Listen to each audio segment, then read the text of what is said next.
സുഹൃത്തുക്കളെ, ഞാൻ ഡോക്ടർ പ്രസാദ്, തിരുവനന്തപുരം സ്വദേശിയായ ഒരു മെഡിക്കൽ ഡോക്ടറാണ്.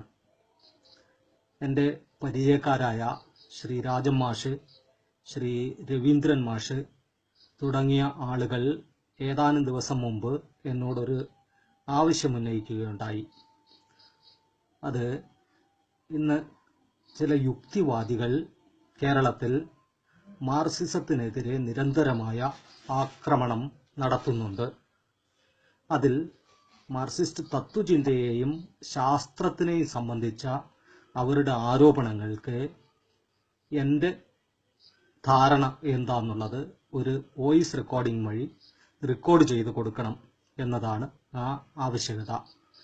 ഇതിനു മുമ്പ് അവരുമായി നടന്ന ഏതാനും സമയങ്ങളിൽ നടന്ന ടെലിഫോൺ സംഭാഷണത്തിൻ്റെ ഒരു തുടർച്ച എന്ന നിലയിലാണ് ഈ ആവശ്യകത മുന്നോട്ട് വയ്ക്കുന്നത്. അതിൻ പ്രകാരം അവരുടെ ആ ക്ലബിൽ ഒരു കൂട്ടം ആൾക്കാരുടെ ഇടയിൽ ചർച്ചയ്ക്ക് വയ്ക്കുന്നതിന് വേണ്ടിയാണ് ഈ വോയിസ് റെക്കോർഡ് ചെയ്തെടുക്കുന്നത്. അതോടൊപ്പം തന്നെ ഇവിടെ മറ്റൊരു കാര്യം കൂടി പറയാനുണ്ട്.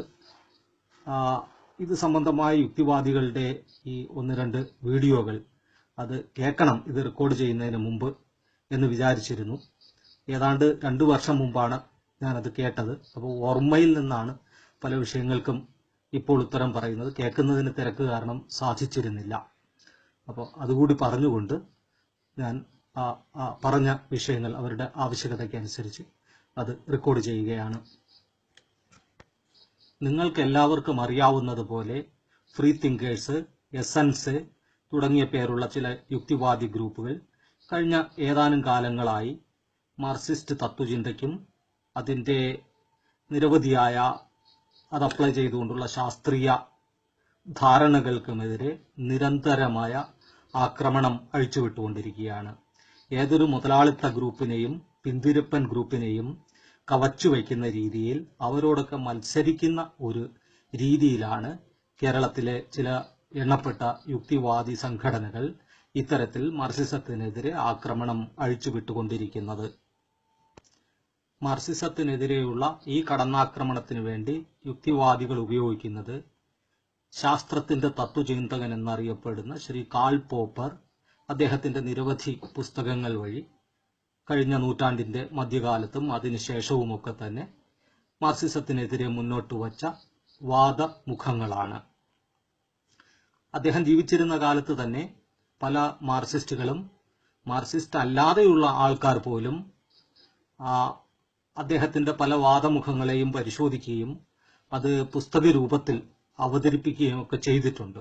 പലതിനും അദ്ദേഹം മറുപടിയും പറഞ്ഞിട്ടില്ല. ആ വാദമുഖങ്ങളൊന്നും കാണാതെയാണ് ഇന്നിപ്പോൾ ഈ യുക്തിവാദികൾ ഇത്തരം ആരോപണങ്ങളുമായി മുന്നോട്ട് വന്നിരിക്കുന്നത്. എന്ന് മാത്രമല്ല, മാർക്സിസത്തിന്റെ 2 വശങ്ങളുണ്ട്. അതിന്റെ ലോജിക്കുമായി ബന്ധപ്പെട്ട അതിന്റെ തത്വചിന്താപരമായ വശമായ ഡയലക്ടിക്കൽ മെറ്റീരിയലിസവും ഈ ഡയലക്ടിക്കൽ മെറ്റീരിയലിസം ഉപയോഗിച്ചുകൊണ്ട് മാർക്സ് സാമ്പത്തിക ശാസ്ത്രത്തിലും ചരിത്രത്തിലുമൊക്കെ എത്തുന്ന നിഗമനങ്ങളും. അപ്പോൾ ഈ മേഖലയിൽ കാൾ പോപ്പറുടെ തന്നെ ചില പിന്തുടർച്ചക്കാർ, ഉദാഹരണമായി ഇമ്രെ ലാക്കട്ടോസ്, അദ്ദേഹം പിൽക്കാലത്ത് കാൾ പോപ്പറെ ഒരളവ് വരെ തിരുത്തുന്നതിന് വേണ്ടിയുള്ള ശ്രമം നടത്തുകയുണ്ടായിട്ടുണ്ട്. അതിനകത്തുകൂടി അദ്ദേഹം മാർക്സിന്റെ സാമ്പത്തിക സിദ്ധാന്തങ്ങൾ ശരിയാണ് എന്നുള്ള ഒരു സ്ഥാനത്തേക്ക്, എന്നുള്ള ഒരു നിലപാടിലേക്ക് എത്തുകയും ചെയ്തിട്ടുണ്ട്. അത് തിയറി ഓഫ് വാല്യൂ ആകട്ടെ അല്ലെങ്കിൽ സർപ്ലസ് വാല്യൂ തിയറി ആകട്ടെ, ഇതൊക്കെ തന്നെ ശരിയാണ്, അത് ഫാൾസിഫയബിൾ ആണ് എന്നുള്ള ഒരു പൊസിഷനിലേക്ക് എത്തുകയും ചെയ്തിട്ടുണ്ട്. തൽക്കാലം സാമ്പത്തിക ശാസ്ത്രമോ ചരിത്രമോ പരിശോധിക്കേണ്ടുന്നത് ഞാൻ അതിന് ഉദ്ദേശിക്കുന്നുമില്ല, എന്നോടത് ആവശ്യപ്പെട്ടിട്ടുമില്ല. അതുകൊണ്ട് തൽക്കാലം ഞാൻ ആ വിഷയത്തിലേക്ക് കടക്കുന്നില്ല.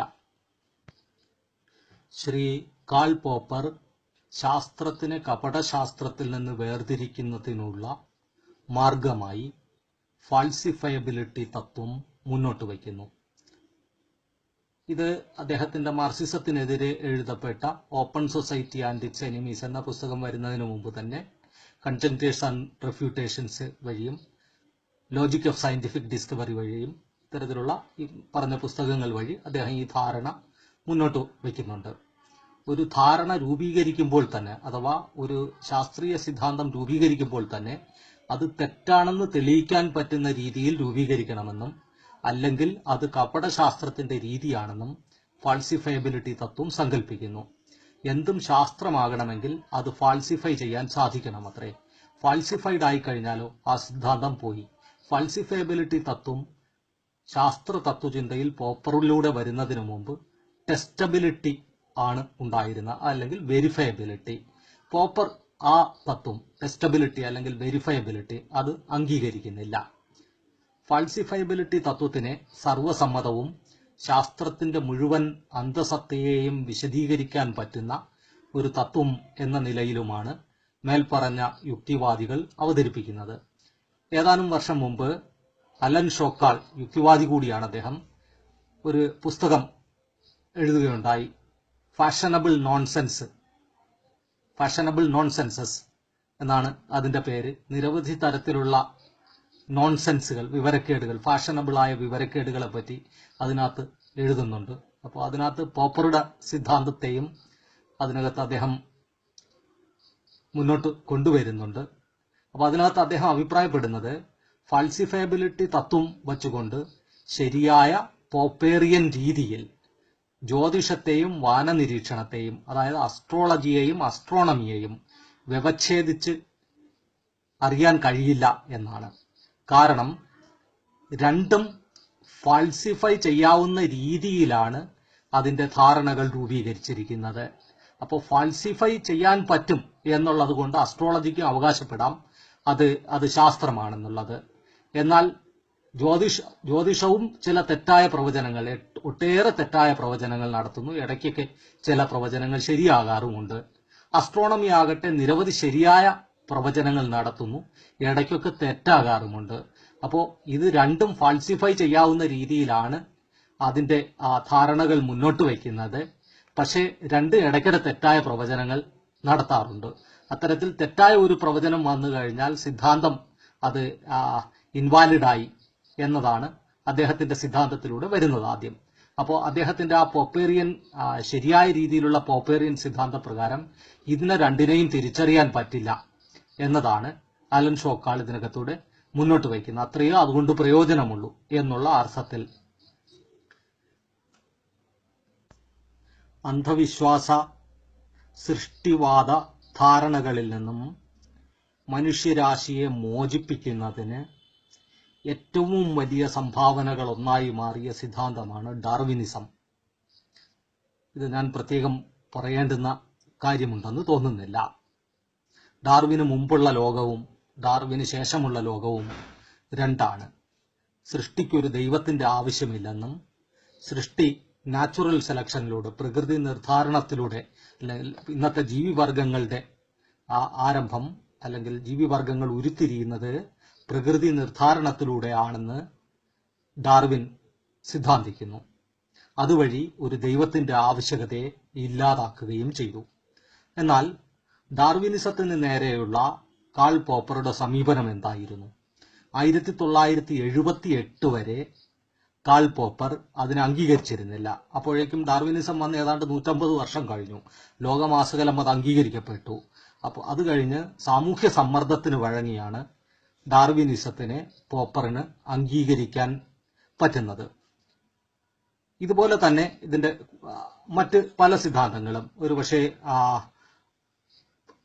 പ്രകൃതി എങ്ങനെയുണ്ടായി, അല്ലെങ്കിൽ ലാ ഓഫ് കൺസർവേഷൻ ഓഫ് മാറ്റർ, തെർമോഡൈനാമിക്സിന്റെ തത്വങ്ങൾ, ഈ തത്വങ്ങളൊന്നും തന്നെ പോപ്പറുടെ കൃത്യമായ രീതിയിലുള്ള പോപ്പേറിയൻ രീതി വച്ചുകൊണ്ട് ഫാൾസിഫൈ ചെയ്യാനായി സാധിക്കുന്നില്ല.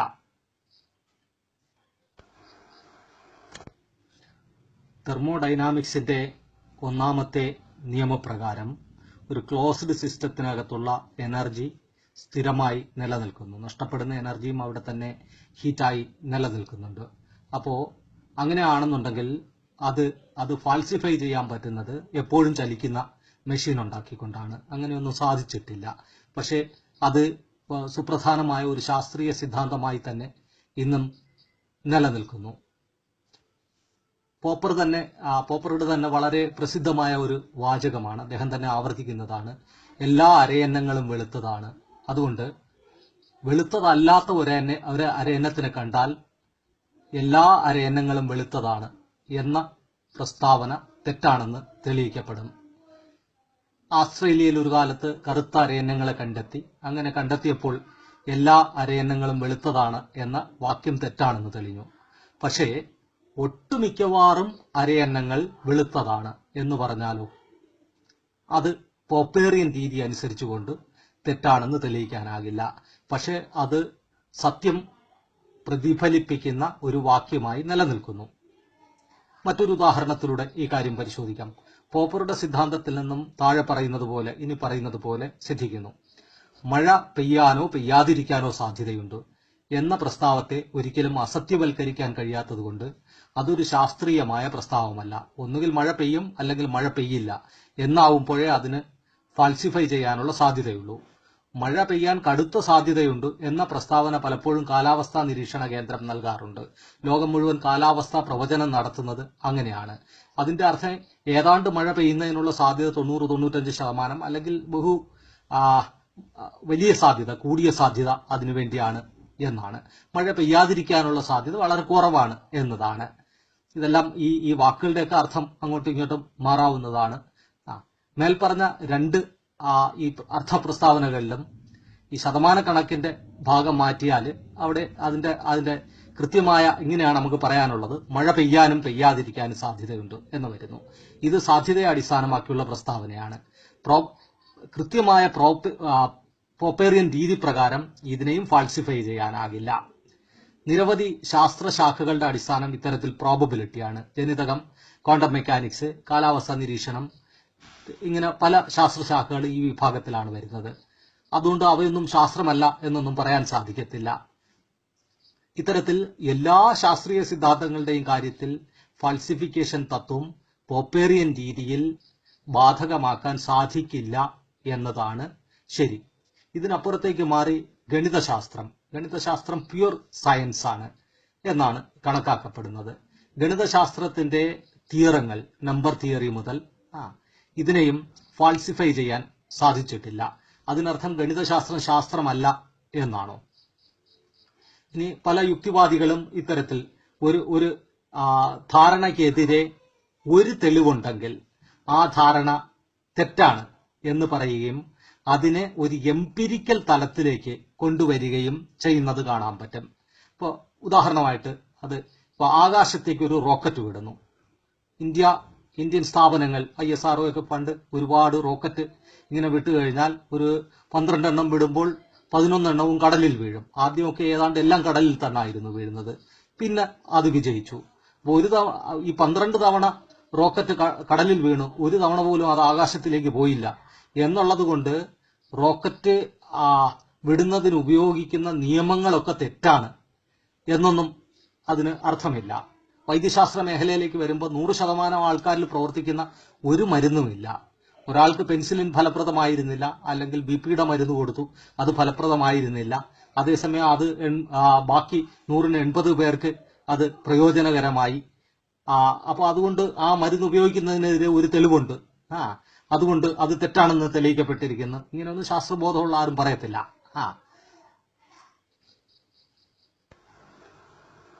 പല ചെറിയ കാര്യങ്ങളിലും വളരെ ബുദ്ധിമുട്ടൊന്നും കൂടാതെ പോപ്പർ സിദ്ധാന്തം, ഫാൾസിഫയബിലിറ്റി തത്വം ഇത്തരത്തിൽ ശരിയാണെന്ന് നമുക്ക് കണക്കാക്കാവുന്നതാണ്.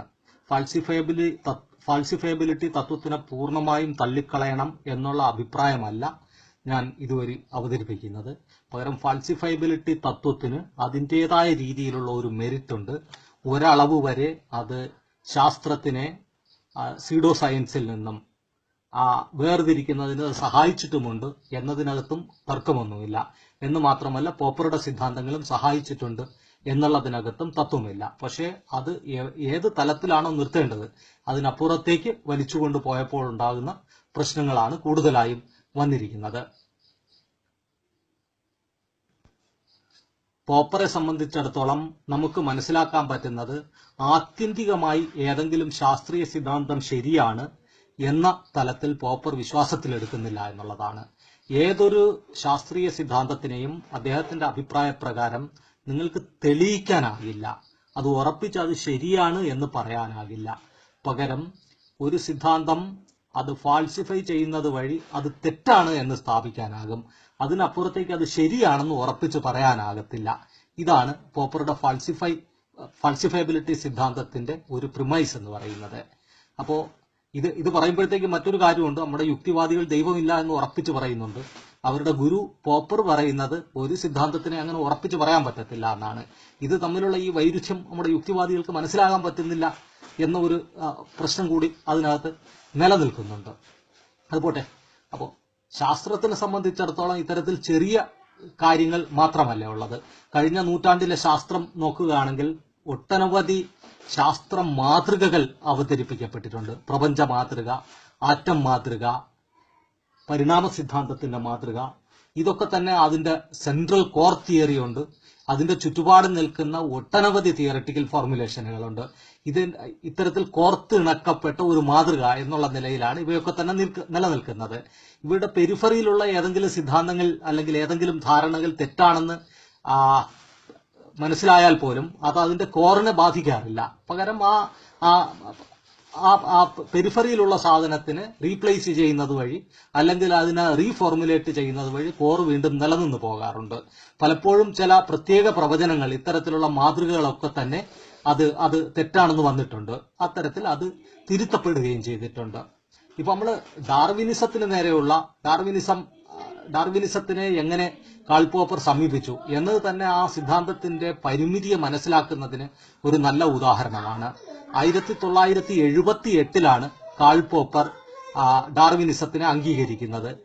അപ്പോഴത്തേക്കും ഡാർവിനിസം വന്നു കഴിഞ്ഞിട്ട് ഏതാണ്ട് 150 കൊല്ലത്തിനപ്പുറമായി. മിക്കവാറും പള്ളിരക്ഷന്മാർ പോലും ഡാർവിനിസത്തിനെ അംഗീകരിച്ചു. അതോടുകൂടി പള്ളി തന്നെ അതിനെ പുനഃപരിശോധിക്കുന്നുണ്ട്, ക്ഷമാപണം നടത്തുന്നുണ്ട് പിൽക്കാലത്ത്. ഏതാണ്ട് ഡാർവിനിസം വന്ന് അത് പള്ളിക്ക് അംഗീകരിക്കാൻ പറ്റിയ സമയത്താണ് ശാസ്ത്രത്തിന്റെ തത്വചിന്തകനായ പോപ്പർക്കും അംഗീകരിക്കാൻ പറ്റിയത് എന്നുള്ളതാണ് അതിന്റെ നാണക്കേടെന്ന് പറയുന്നത്. അപ്പൊ ആ പോപ്പറാണ് നമ്മുടെ യുക്തിവാദികളുടെ ഗുരുവായി മാറിയിരിക്കുന്നത് ഈ വിഷയത്തിൽ. അതെന്തായാലും ഒരു പ്രശ്നമുണ്ടെന്ന് തോന്നുന്നു അതിനകത്ത്. പോപ്പർക്ക് ശാസ്ത്രജ്ഞന്മാരുടെ ഇടയിൽ വളരെ വലിയ സ്വീകാര്യത ഉണ്ടെന്നൊന്നും തോന്നുന്നില്ല. കാരണം അത്തരത്തിൽ ഏതെങ്കിലും ശാസ്ത്ര ഗവേഷണത്തിന് പോപ്പറുടെ സിദ്ധാന്തങ്ങൾ മാർഗദർശനം നൽകിയതായി തെളിവൊന്നുമില്ല. പോപ്പറുടെ പ്രസിദ്ധി എവിടെ നിന്നാണ് വരുന്നത്? കാൾ പോപ്പറുടെ പ്രസിദ്ധി വരുന്നത് അദ്ദേഹത്തിന്റെ മാർക്സിസ്റ്റ് വിമർശനത്തിൽ നിന്നാണ്. ആ മാർക്സിസ്റ്റ് വിമർശനത്തിന് ലോക മുതലാളിത്ത ശക്തികൾ നന്നായി ഉപയോഗിക്കുകയും ചെയ്തിട്ടുണ്ട്. 1970-കൾ മുതൽ 1990-കൾ വരെ ലോകത്തെ ഏറ്റവും അധികം മുതലാളിത്ത ശക്തികളാൽ പ്രോത്സാഹിപ്പിക്കപ്പെടുന്ന പുസ്തകങ്ങളിലൊന്ന് കാൾ പോപ്പറുടെ മാർക്സിസ്റ്റ് വിമർശനമാണ്. അതിന്റെ പശ്ചാത്തലം എന്താണെന്ന് ചോദിച്ചാൽ, വിയറ്റ്നാം യുദ്ധത്തിൽ വിയറ്റ്നാം വിജയിച്ചു. അമേരിക്കയെ പോലെ ഒരു വൻകിട സൈനിക ശക്തി പരാജയപ്പെടുത്തപ്പെട്ടു. ഇതോടുകൂടി ലോകത്ത് വളരെ ചെറിയ ഒരു ജനതയ്ക്ക് പോലും അമേരിക്കയെ പോലെ ഒരു സൈനികവും സാമ്പത്തികവുമായ ശക്തിയെ പരാജയപ്പെടുത്താൻ പറ്റും എന്ന തരത്തിലുള്ള ഒരു ആത്മവിശ്വാസം ലോക ജനതയിലുണ്ടായി. ഇത് മർദ്ദിതരായ ജനതയെ സംബന്ധിച്ചിടത്തോളം വളരെ വലിയ ആത്മവിശ്വാസമായിരുന്നെങ്കിൽ ലോകമെമ്പാടുമുള്ള പിന്തിരിപ്പന്മാരെ സംബന്ധിച്ചിടത്തോളം വളരെ വലിയൊരു പ്രശ്നവുമായിരുന്നു. അവര് ഭയപ്പെട്ടു. അപ്പൊ ഈ സാഹചര്യത്തിൽ അവർ സ്വീകരിച്ച പരിഹാര മാർഗങ്ങളിലൊന്നാണ് കാൾ പോപ്പറുടെ സിദ്ധാന്തവും കാൾ പോപ്പറുടെ പുസ്തകങ്ങളും ലോകമാസകലം സർക്കുലേറ്റ് ചെയ്യപ്പെടുക എന്ന് പറയുന്നത്. അതുവഴി അതിന്റെ ആ മാർക്സിസ്റ്റ് വിരുദ്ധ ധാരണ, മാർക്സിസത്തിനെതിരെയുള്ള അതിന്റെ ആക്രമണം, അതുമായി ബന്ധപ്പെടുത്തിയാണ് അദ്ദേഹം വളരെ പോപ്പുലറായി മാറുന്നത്. അതവിടെ നിൽക്കട്ടെ. ഒരു ശാസ്ത്രീയ സിദ്ധാന്തം നൽകുന്ന പ്രവചനങ്ങളെ ഒറ്റയ്ക്ക് എടുത്തുകൊണ്ട് പരിശോധിക്കാനാകില്ല. നേരത്തെ റോക്കറ്റിന്റെ ഉദാഹരണം പറയുകയുണ്ടായി. റോക്കറ്റ് വിട്ടു കഴിഞ്ഞാൽ റോക്കറ്റ് താഴെ വീഴുന്നതിന് പല കാരണങ്ങളുണ്ടാകാം. അതിന്റെ സെൻട്രൽ തിയറി തെറ്റായതുകൊണ്ടാകാം, അതിന്റെ ഏതെങ്കിലും ഒരു വശം തെറ്റായതുകൊണ്ടാകാം. അപ്പോൾ ഏതൊരു സിദ്ധാന്തവും എംപിരിക്കലി പരിശോധിക്കപ്പെടുന്നത് പല സിദ്ധാന്തങ്ങൾ, പല മെഷീനറികൾ, ചെറിയ മറ്റ് പല പാർട്ടുകൾ, ഇതെല്ലാം ചേർത്ത് വെച്ചുകൊണ്ടാണ്. ഇതിൽ എവിടെയെങ്കിലും പ്രശ്നമുണ്ടെന്നുണ്ടെങ്കിൽ ആ പരീക്ഷണത്തിനകത്ത് ഉദ്ദേശിക്കാത്ത റിസൾട്ട് കിട്ടും. അപ്പോൾ ഇത്തരത്തിൽ ഇത് ഒരു തത്വം എന്നുള്ള നിലയിൽ ശാസ്ത്രം തന്നെ മുന്നോട്ട് വച്ചിട്ടുണ്ട്. ദുഹൈം ക്വൈൻ തിസിസ് എന്ന പേരിൽ 2 ശാസ്ത്രകാരന്മാർ ചേർന്നുകൊണ്ട് ഇത് ഒരു പോപ്പർ വിമർശനം എന്നുള്ള നിലയിൽ എംപിരിക്കലി തിയറികളെ ഫാൾസിഫൈ ചെയ്യുന്ന സമയത്ത് ഇന്ന ഒരു പ്രശ്നം ഉണ്ടാകാറുണ്ട് എന്നുള്ള നിലയിൽ അതൊരു സിദ്ധാന്ത രൂപത്തിൽ തന്നെ മുന്നോട്ട് വച്ചിട്ടുണ്ട്. ഒരു യുക്തിവാദി അദ്ദേഹത്തിന്റെ പ്രഭാഷണത്തിൽ കുറേയധികം സമയം ഉപയോഗിക്കുന്നത് മനുഷ്യൻ ഒരു പാറ്റേൺ തിരയുന്ന ജീവിയാണെന്ന് പറഞ്ഞുകൊണ്ട് അതിനെ പരിഹസിക്കുന്നതിനാണ്. വൈരുദ്ധ്യവാദം കേവലം ഒരു പാറ്റേൺ ആണ് എന്നതാണ് അദ്ദേഹം അവതരിപ്പിക്കുന്നത്. അതേസമയം അദ്ദേഹം മറ്റൊരു സ്ഥലത്ത് ഇൻഡയറക്റ്റ് ആയിട്ടാണെങ്കിലും പറയുന്നുണ്ട്, അദ്ദേഹം ഫോർമൽ ലോജിക്കിൽ വിശ്വസിക്കുന്നുണ്ട് എന്ന്. അത് ഒരു പാറ്റേൺ ആണോ അല്ലയോ എന്നതിലേക്ക് അദ്ദേഹം പോകുന്നില്ല. എന്തുകൊണ്ടാണ് ഫോർമൽ ലോജിക്കിന്റെ അടിസ്ഥാന തത്വങ്ങൾ പാറ്റേൺ അല്ലാതാകുന്നത്? അദ്ദേഹം തന്നെ മാർക്സിസത്തിന്റെ സാമ്പത്തിക ശാസ്ത്രം തെറ്റാണെന്ന് സ്ഥാപിക്കുന്നതിന് വേണ്ടി ചില ഗ്രാഫുകൾ ഉപയോഗിക്കുകയുണ്ടായി. പാറ്റേൺ അല്ലേ? സമ്പദ് വ്യവസ്ഥയെ അവതരിപ്പിക്കുന്നതിന് വേണ്ടിയുള്ള പാറ്റേണുകൾ മുന്നോട്ട് വയ്ക്കുകയുണ്ടായി. നമുക്ക് പ്രകൃതി ശാസ്ത്രത്തിലേക്ക് വരാം. പുരാതന കാലം മുതൽ ആളുകൾ എല്ലാ സാധനങ്ങളും താഴേക്ക് വീഴുന്നത് കണ്ടിരുന്നു. അതവർ ഉപയോഗിക്കുകയും ചെയ്തുകൊണ്ടിരുന്നു. ഗുരുത്വാകർഷണം സംബന്ധിച്ച ഒരു സിദ്ധാന്തത്തിൽ ന്യൂട്ടൺ ആ പാറ്റേണിൽ നിന്നും എത്തിപ്പെടുന്നത് വളരെ ശേഷമാണ്. അതിനർത്ഥം അതിനു മുമ്പ് മനുഷ്യർക്ക് ഇത് അറിയത്തില്ലായിരുന്നു എന്നല്ല, അതിനൊരു സിദ്ധാന്തത്തിന്റെ രൂപത്തിൽ അറിയത്തില്ലായിരുന്നു. ഈ പാറ്റേണിനെ, വസ്തുക്കൾ താഴേക്ക് വീഴുന്നു, താഴേക്ക് കാര്യങ്ങൾ ഉരുണ്ടു പോകുന്നു, കല്ലുകൾ ഉരുണ്ടു പോകുന്നു, അല്ലെ തടിക്കഷ്ണങ്ങൾ ഉരുണ്ടു പോകുന്നു, ഇതൊക്കെ മനുഷ്യൻ നിരീക്ഷിച്ചിരുന്നു. ഇതിൽ നിന്നും മനുഷ്യൻ നിരവധി കണ്ടുപിടുത്തങ്ങൾ നടത്തി. ചക്രത്തിന്റെ കണ്ടുപിടുത്തം മനുഷ്യരാശിയുടെ ചരിത്രത്തിലെ പ്രധാനപ്പെട്ട ഒരു കാൽവയ്പായിരുന്നു ഈ ചക്രത്തിന്റെ കണ്ടുപിടുത്തം എന്ന് പറയുന്നത്. അപ്പോ ഇത്തരത്തിൽ പാറ്റേൺ തിരയുക അല്ലെങ്കിൽ പാറ്റേൺ കണ്ടെത്തുക, ആ പാറ്റേണിനെ ഉപയോഗിക്കുക നിയമം മനസ്സിലാകുന്നതിന് മുമ്പ് തന്നെ, അതത്ര മോശപ്പെട്ട കാര്യമൊന്നുമല്ല. വൈരുദ്ധ്യവാദം പാറ്റേൺ ആണോ അല്ലയോ എന്നുള്ളത് അവിടെ നിൽക്കട്ടെ തൽക്കാലം. അത് നമുക്ക് വീണ്ടും പരിശോധിക്കാം. അതെയോ അതിനപ്പുറത്തേക്ക് പോയോ എന്നുള്ള കാര്യം. പക്ഷേ ചിന്തയുടെ നിയമമായ ഫോർമൽ ലോജിക്ക് ഒരു പാറ്റേൺ ആണ് എന്നുള്ള ആരോപണമാണ് ആദ്യം അതിനെതിരെ ഉണ്ടായത്.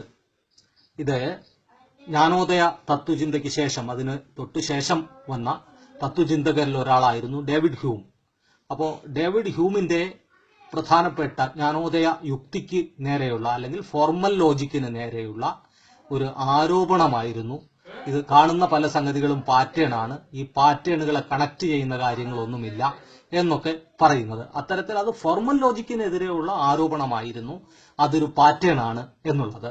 ഇപ്പോ ഡേവിഡ് ഹ്യൂമിന്റെ പ്രമുഖമായ സ്റ്റേറ്റ്മെന്റുകളിൽ ഒന്നിലേക്ക് നമുക്ക് വരാം. അപ്പോൾ അദ്ദേഹം പറയുന്ന ഇന്നലെ വരെ സൂര്യൻ ഉദിച്ചു, ഇന്നും സൂര്യൻ ഉദിച്ചു. ഇത് മനുഷ്യ മനസ്സിൽ ഒരു പാറ്റേൺ ഉണ്ടാക്കുന്നു. അപ്പൊ ഈ പാറ്റേണിൽ നമ്മൾ വിശ്വസിക്കുന്നു എന്നുള്ളത് കൊണ്ട് നാളെയും സൂര്യൻ ഉദിക്കും എന്ന് നമ്മൾ ഒരു നിഗമനത്തിലെത്തുന്നു.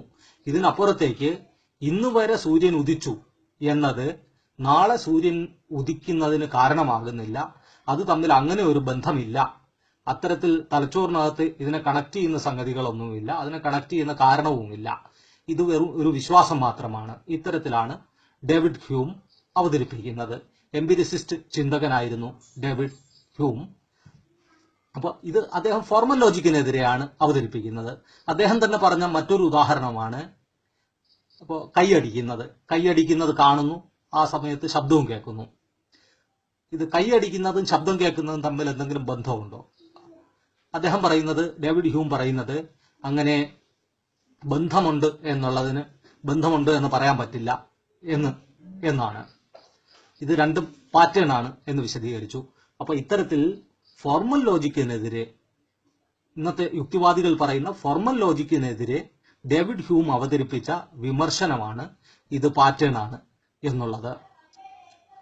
ഇത് അന്നുവരെ നിലനിന്ന വോൾട്ടയർ മുതൽ അല്ലെങ്കിൽ ജ്ഞാനോദയ തത്വചിന്തയുമായി ബന്ധപ്പെട്ട് വന്ന എല്ലാത്തിനെയും കാര്യകാരണത്തോടുകൂടി പരിശോധിക്കുന്ന ആ രീതിക്കെതിരെയാണ് ഡേവിഡ് ഹ്യൂം ഇത്തരത്തിൽ ഒരു ആരോപണം ഉയർത്തുന്നത്.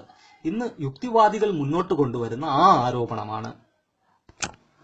ഒരു 10-30 വർഷം മുമ്പ് ഓസ്ട്രേലിയൻ ചിന്തകനും പ്രൊഫസറുമായ ശ്രീ ഡേവിഡ് സ്റ്റൗ പോപ്പറുടെ യുക്തിയെപ്പറ്റി ഒരു ലഘുലേഖ തയ്യാറാക്കുക ഉണ്ടായിട്ടുണ്ട്. അപ്പോൾ അതിനകത്ത് അദ്ദേഹം രസകരമായി ചില കാര്യങ്ങൾ അവതരിപ്പിക്കുന്നുണ്ട്. അപ്പൊ അത് കേരളത്തിലെ യുക്തിവാദികളെ സംബന്ധിച്ചിടത്തോളവും അവർക്കും ബാധകമാണ്. അപ്പൊ അതൊന്ന് അവതരിപ്പിക്കാം. അപ്പോ അദ്ദേഹം അത് അവതരിപ്പിക്കുന്നത് ഇങ്ങനെയാണ്: നമ്മൾ ഇന്ന് മനുഷ്യരുടെ ഇടയിൽ നമ്മൾ കുറച്ച് ആൾക്കാർ ശാസ്ത്രം പ്രചരിപ്പിക്കുന്നതിന് വേണ്ടി പോകുന്നു, ശാസ്ത്രീയ യുക്തി പ്രചരിപ്പിക്കുന്നതിന് വേണ്ടി പോകുന്നു. നമ്മൾ അത് പ്രചരിപ്പിക്കുന്നതിന്റെ ഏറ്റവും വലിയ അടിസ്ഥാനം എന്താണ്? നമ്മൾ ഒരു അടിസ്ഥാനവും ഇല്ലാതാണോ പ്രചരിപ്പിക്കുന്നത്? ഇല്ല, അങ്ങനെ ആകാൻ പറ്റത്തില്ല. അങ്ങനെയാണെങ്കിൽ അത് സ്വീകരിക്കത്തില്ല ആരും. പകരം നമ്മൾ ആ ശാസ്ത്ര പ്രചരണം നടത്തുന്നതിന്റെ അടിസ്ഥാനം എന്ന് പറയുന്നത് കഴിഞ്ഞ ഏതാണ്ട് 5 നൂറ്റാണ്ടുകളിൽ 500 വർഷത്തിനപ്പുറം നീണ്ടു നിൽക്കുന്ന നവോത്ഥാനം മുതലുള്ള ആ കാലഘട്ടത്തിൽ മനുഷ്യരാശി വളരെ വലിയ അറിവിന്റെ ഒരു സഞ്ചയം സൃഷ്ടിച്ചു. ക്യുമുലേറ്റീവായ അറിവ്, വളരെ വലിയ അറിവിന്റെ സഞ്ചയമാണ് സൃഷ്ടിക്കപ്പെട്ടത്. അതിനു മുമ്പുള്ള സഹസ്രാബ്ദങ്ങളിൽ അല്ലെങ്കിൽ 10,000-കണക്കിന് വർഷങ്ങളിൽ സൃഷ്ടിക്കപ്പെട്ട അറിവിനേക്കാൾ അതിന്റെ അളവിൽ തന്നെ വളരെ വലുതായിരുന്നു. ഇത് മനുഷ്യനെ സംബന്ധിച്ചിടത്തോളം 10,000 വർഷം മുമ്പ് ജീവിച്ചിരുന്ന ഒരു മനുഷ്യന് സ്വപ്നം കാണാൻ പറ്റുന്നതിലപ്പുറമുള്ള ജീവിത സൗകര്യങ്ങൾ പ്രദാനം ചെയ്തു. അപ്പോ ഈ പ്രദാനം ചെയ്ത ജീവിത സൗകര്യങ്ങളുടെ പുറത്താണ് നമ്മൾ ഇന്ന് നിൽക്കുന്നത്. എല്ലാത്തിന്റെ അടിസ്ഥാനം എന്താണ്? എല്ലാത്തിന്റെ അടിസ്ഥാനം 5 നൂറ്റാണ്ട് കൊണ്ട് സൃഷ്ടിക്കപ്പെട്ട സഞ്ചിതമായ അറിവ്, ക്യുമുലേറ്റീവായ നോളജ്. അടുത്ത അദ്ദേഹം ചോദിക്കുന്നു, നമ്മുടെ നാട്ടിൽ ഏതെങ്കിലും ഒരാൾ ഈ ക്യുമുലേറ്റീവായ നോളജിനെ, അറിവിന്റെ സഞ്ചയത്തിനെ അംഗീകരിക്കുന്നില്ലെങ്കിലോ നമ്മൾ അവരെപ്പറ്റി എന്തു പറയും? അവരെപ്പറ്റി നമ്മൾ പറയും അവർ യുക്തിഹീനരാണ്, അവർ സത്യം അംഗീകരിക്കാത്ത ആൾക്കാരാണ്. ഏതാണ്ട് മലയാളത്തിൽ പറയുമ്പോൾ നമുക്ക് മന്ദബുദ്ധികൾ എന്നൊക്കെ പറയാം.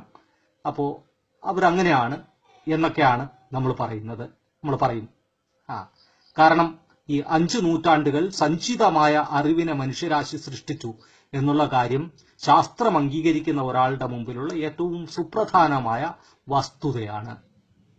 വീണ്ടും ഡേവിഡ് സ്റ്റൗ പറയുന്നത് ഇങ്ങനെയാണ്: പക്ഷേ നമ്മുടെ ചരിത്രത്തിൽ സുപ്രധാനമായ, വളരെ പ്രസിദ്ധരായ 4 ആളുകളുണ്ട്, അവരിത് അംഗീകരിക്കുന്നില്ല. ആരൊക്കെയാണ് ആ 4 ആളുകൾ? അവരുടെ പേര് കാൾ പോപ്പർ, തോമസ് കൂൻ, ഇമ്രെ ലാക്കട്ടോസ്, ഫെയറാബെന്റ്. ഈ 4 പേരെയും പക്ഷേ ശാസ്ത്രകാരന്മാർ അല്ലെങ്കിൽ ശാസ്ത്രപ്രചാരകർ അറിയപ്പെടുന്ന യുക്തിഹീനരായല്ല അവതരിപ്പിക്കുന്നത്. പകരം ഇവരെയൊക്കെ അവതരിപ്പിക്കുന്നത് ശാസ്ത്രത്തിന്റെ തത്വചിന്തകർ എന്ന നിലയിലാണ്. ഇവരുടെ പ്രശ്നം എന്ന് പറയുന്നത് ഇവരുടെ സിദ്ധാന്തങ്ങൾ വച്ചുകൊണ്ട് നമുക്ക് ഈ സഞ്ചിതമായ അറിവ്, 5 നൂറ്റാണ്ട് കൊണ്ട് സൃഷ്ടിക്കപ്പെട്ട സഞ്ചിതമായ അറിവ് എന്ന സങ്കല്പത്തിനെ വിശദീകരിക്കാനാകില്ല. കാരണം ഫാൾസിഫയബിലിറ്റി വരുമ്പോൾ ഫാൾസിഫയബിലിറ്റിയിൽ അങ്ങനെ ആത്യന്തികമായി ശരിയാണെന്ന് പറയാവുന്ന ഒരു സിദ്ധാന്തവുമില്ല. ഒരു സിദ്ധാന്തം വരുന്നു, അത് തെറ്റാണെന്ന് തെളിയിക്കാനേ പറ്റത്തുള്ളൂ, ശരിയാണെന്ന് തെളിയിക്കാൻ പറ്റത്തില്ല. സിദ്ധാന്തം ഫാൾസിഫൈഡ് ആയി കഴിഞ്ഞാൽ അത് പോയി. അപ്പോൾ അതനുസരിച്ച് നമ്മളിപ്പോ ന്യൂട്ടോണിയൻ ഭൗതികം ആപേക്ഷികതാ സിദ്ധാന്തം, റിലേറ്റിവിറ്റി തിയറി വന്നതോടുകൂടി ഫാൾസിഫൈഡ് ആയി. അതിന്റെ കോൺട്രഡിക്ഷൻസ് കണ്ടുപിടിക്കപ്പെട്ടു, അതിന്റെ പ്രശ്നങ്ങൾ കണ്ടുപിടിക്കപ്പെട്ടു. പക്ഷേ ഇന്ന് നമ്മുടെ മധ്യവർഗത്തിൽപ്പെട്ട ഒരാൾ പോകുമ്പോൾ, അല്ലെങ്കിൽ കഴിഞ്ഞ കുറച്ച് 2 ദശാബ്ദങ്ങൾക്കുള്ളിൽ ഒരുപക്ഷെ ലോകത്ത് തന്നെ ഏറ്റവും വലിയ പുരോഗതി ഉണ്ടായ ഒരു മേഖലയാണ് ട്രാൻസ്പോർട്ടേഷൻ. അത് രാജ്യാന്തര ട്രാൻസ്പോർട്ടേഷൻ ആകട്ടെ, മറ്റ് യുദ്ധവുമായി ബന്ധപ്പെട്ട മിസൈലുകളാകട്ടെ, അതല്ല എന്നുണ്ടെങ്കിൽ മറ്റ് ഗോളങ്ങളിലേക്ക് പോകുന്നതിന് വേണ്ടിയുള്ള പരിശ്രമങ്ങളാകട്ടെ, ഏതാണ്ട് വിജയിച്ച, ചൊവ്വയിലും മറ്റുമൊക്കെ പോയി. അപ്പോ ഇത്തരത്തിൽ ട്രാൻസ്പോർട്ടേഷൻ ഏറ്റവും വിജയകരമായ ഒരു സംഗതിയാണ്. ഇതിനകത്ത് മുഴുവൻ ഉപയോഗിക്കുന്നത് ഫാൾസിഫൈഡ് ആയ ന്യൂട്ടന്റെ സിദ്ധാന്തങ്ങളാണ്. അത് ഫാൾസിഫൈഡ് ആയതാണ്. റിലേറ്റിവിറ്റി തിയറി വന്നതോടുകൂടി അത് പോയി കഴിഞ്ഞു. അപ്പോൾ കാൾ പോപ്പർ പറയുന്ന ഈ ഫാൾസിഫൈഡ് ആയ ന്യൂട്ടോണിയൻ മെക്കാനിക്സ് ഓരോ ദിവസവും അതിന്റെ വിജയ പതാകകൾ ഉയർത്തിക്കൊണ്ടിരിക്കുകയാണ്. ആ പതാകയുമായി മനുഷ്യരാശി മാർച്ച് ചെയ്തുകൊണ്ടുമിരിക്കുന്നു. പക്ഷെ കാൾ പോപ്പറെയും യുക്തിവാദികളെയും സംബന്ധിച്ചിടത്തോളം അത് ഫാൾസിഫൈഡ് ആയി കഴിഞ്ഞ തിയറിയാണ്. ഇതാണ് അതിന്റെ പ്രശ്നം എന്ന് പറയുന്നത്. ഇത്തരത്തിൽ ഓരോ തിയറിയും ഫാൾസിഫൈഡ് ആയതോടുകൂടി അതിന്റെ പ്രശ്നം എന്ന് പറയുന്നത് സഞ്ചിതമായ അറിവ് എന്ന് പറയുന്ന സംഗതി അവിടെ വരുന്നില്ല. സഞ്ചിതമായ അറിവ് എന്ന സങ്കല്പത്തിന് നിലനിൽക്കാൻ പറ്റത്തില്ല. കാരണം ഒരു അറിവും അത്തരത്തിൽ അറിവല്ല, അത് തെറ്റാണെന്ന് തെളിയിക്കാൻ മാത്രമേ പറ്റത്തുള്ളൂ.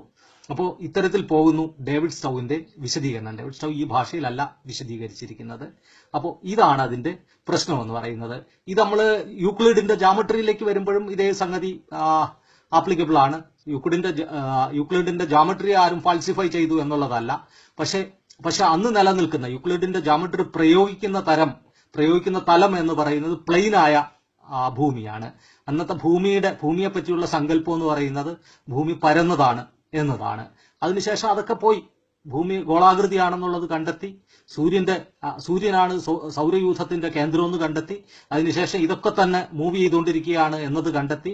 അപ്പോൾ ഈ പ്ലെയിനായ ഭൂമിയൊക്കെ ഒരുപാട് കാലത്തിന് മുമ്പ് ഇപ്പോൾ ഫാൾസിഫൈഡ് ആയി. ആൾക്കാർ പക്ഷെ ഇന്നും വീട് വയ്ക്കുന്നു, മറ്റു സ്ഥാപനങ്ങൾ ഉണ്ടാക്കുന്നു, കെട്ടിടങ്ങൾ വയ്ക്കുന്നു, സ്ട്രക്ചറുകൾ, പാലവും മറ്റു സംഗതികളും ഉണ്ടാക്കുന്നു. ഇതൊന്നും തന്നെ പ്ലെയിനായ ഭൂമിയുടെ പുറത്തല്ല വയ്ക്കുന്നത്. ഇതെല്ലാം തന്നെ ഉരുണ്ട ഭൂമിയുടെ പുറത്താണ്, പക്ഷെ പ്ലെയിൻ ആയിട്ടാണ് കണക്കാക്കപ്പെടുന്നത്. ഫാൾസിഫൈ ചെയ്യപ്പെട്ട സിദ്ധാന്തം.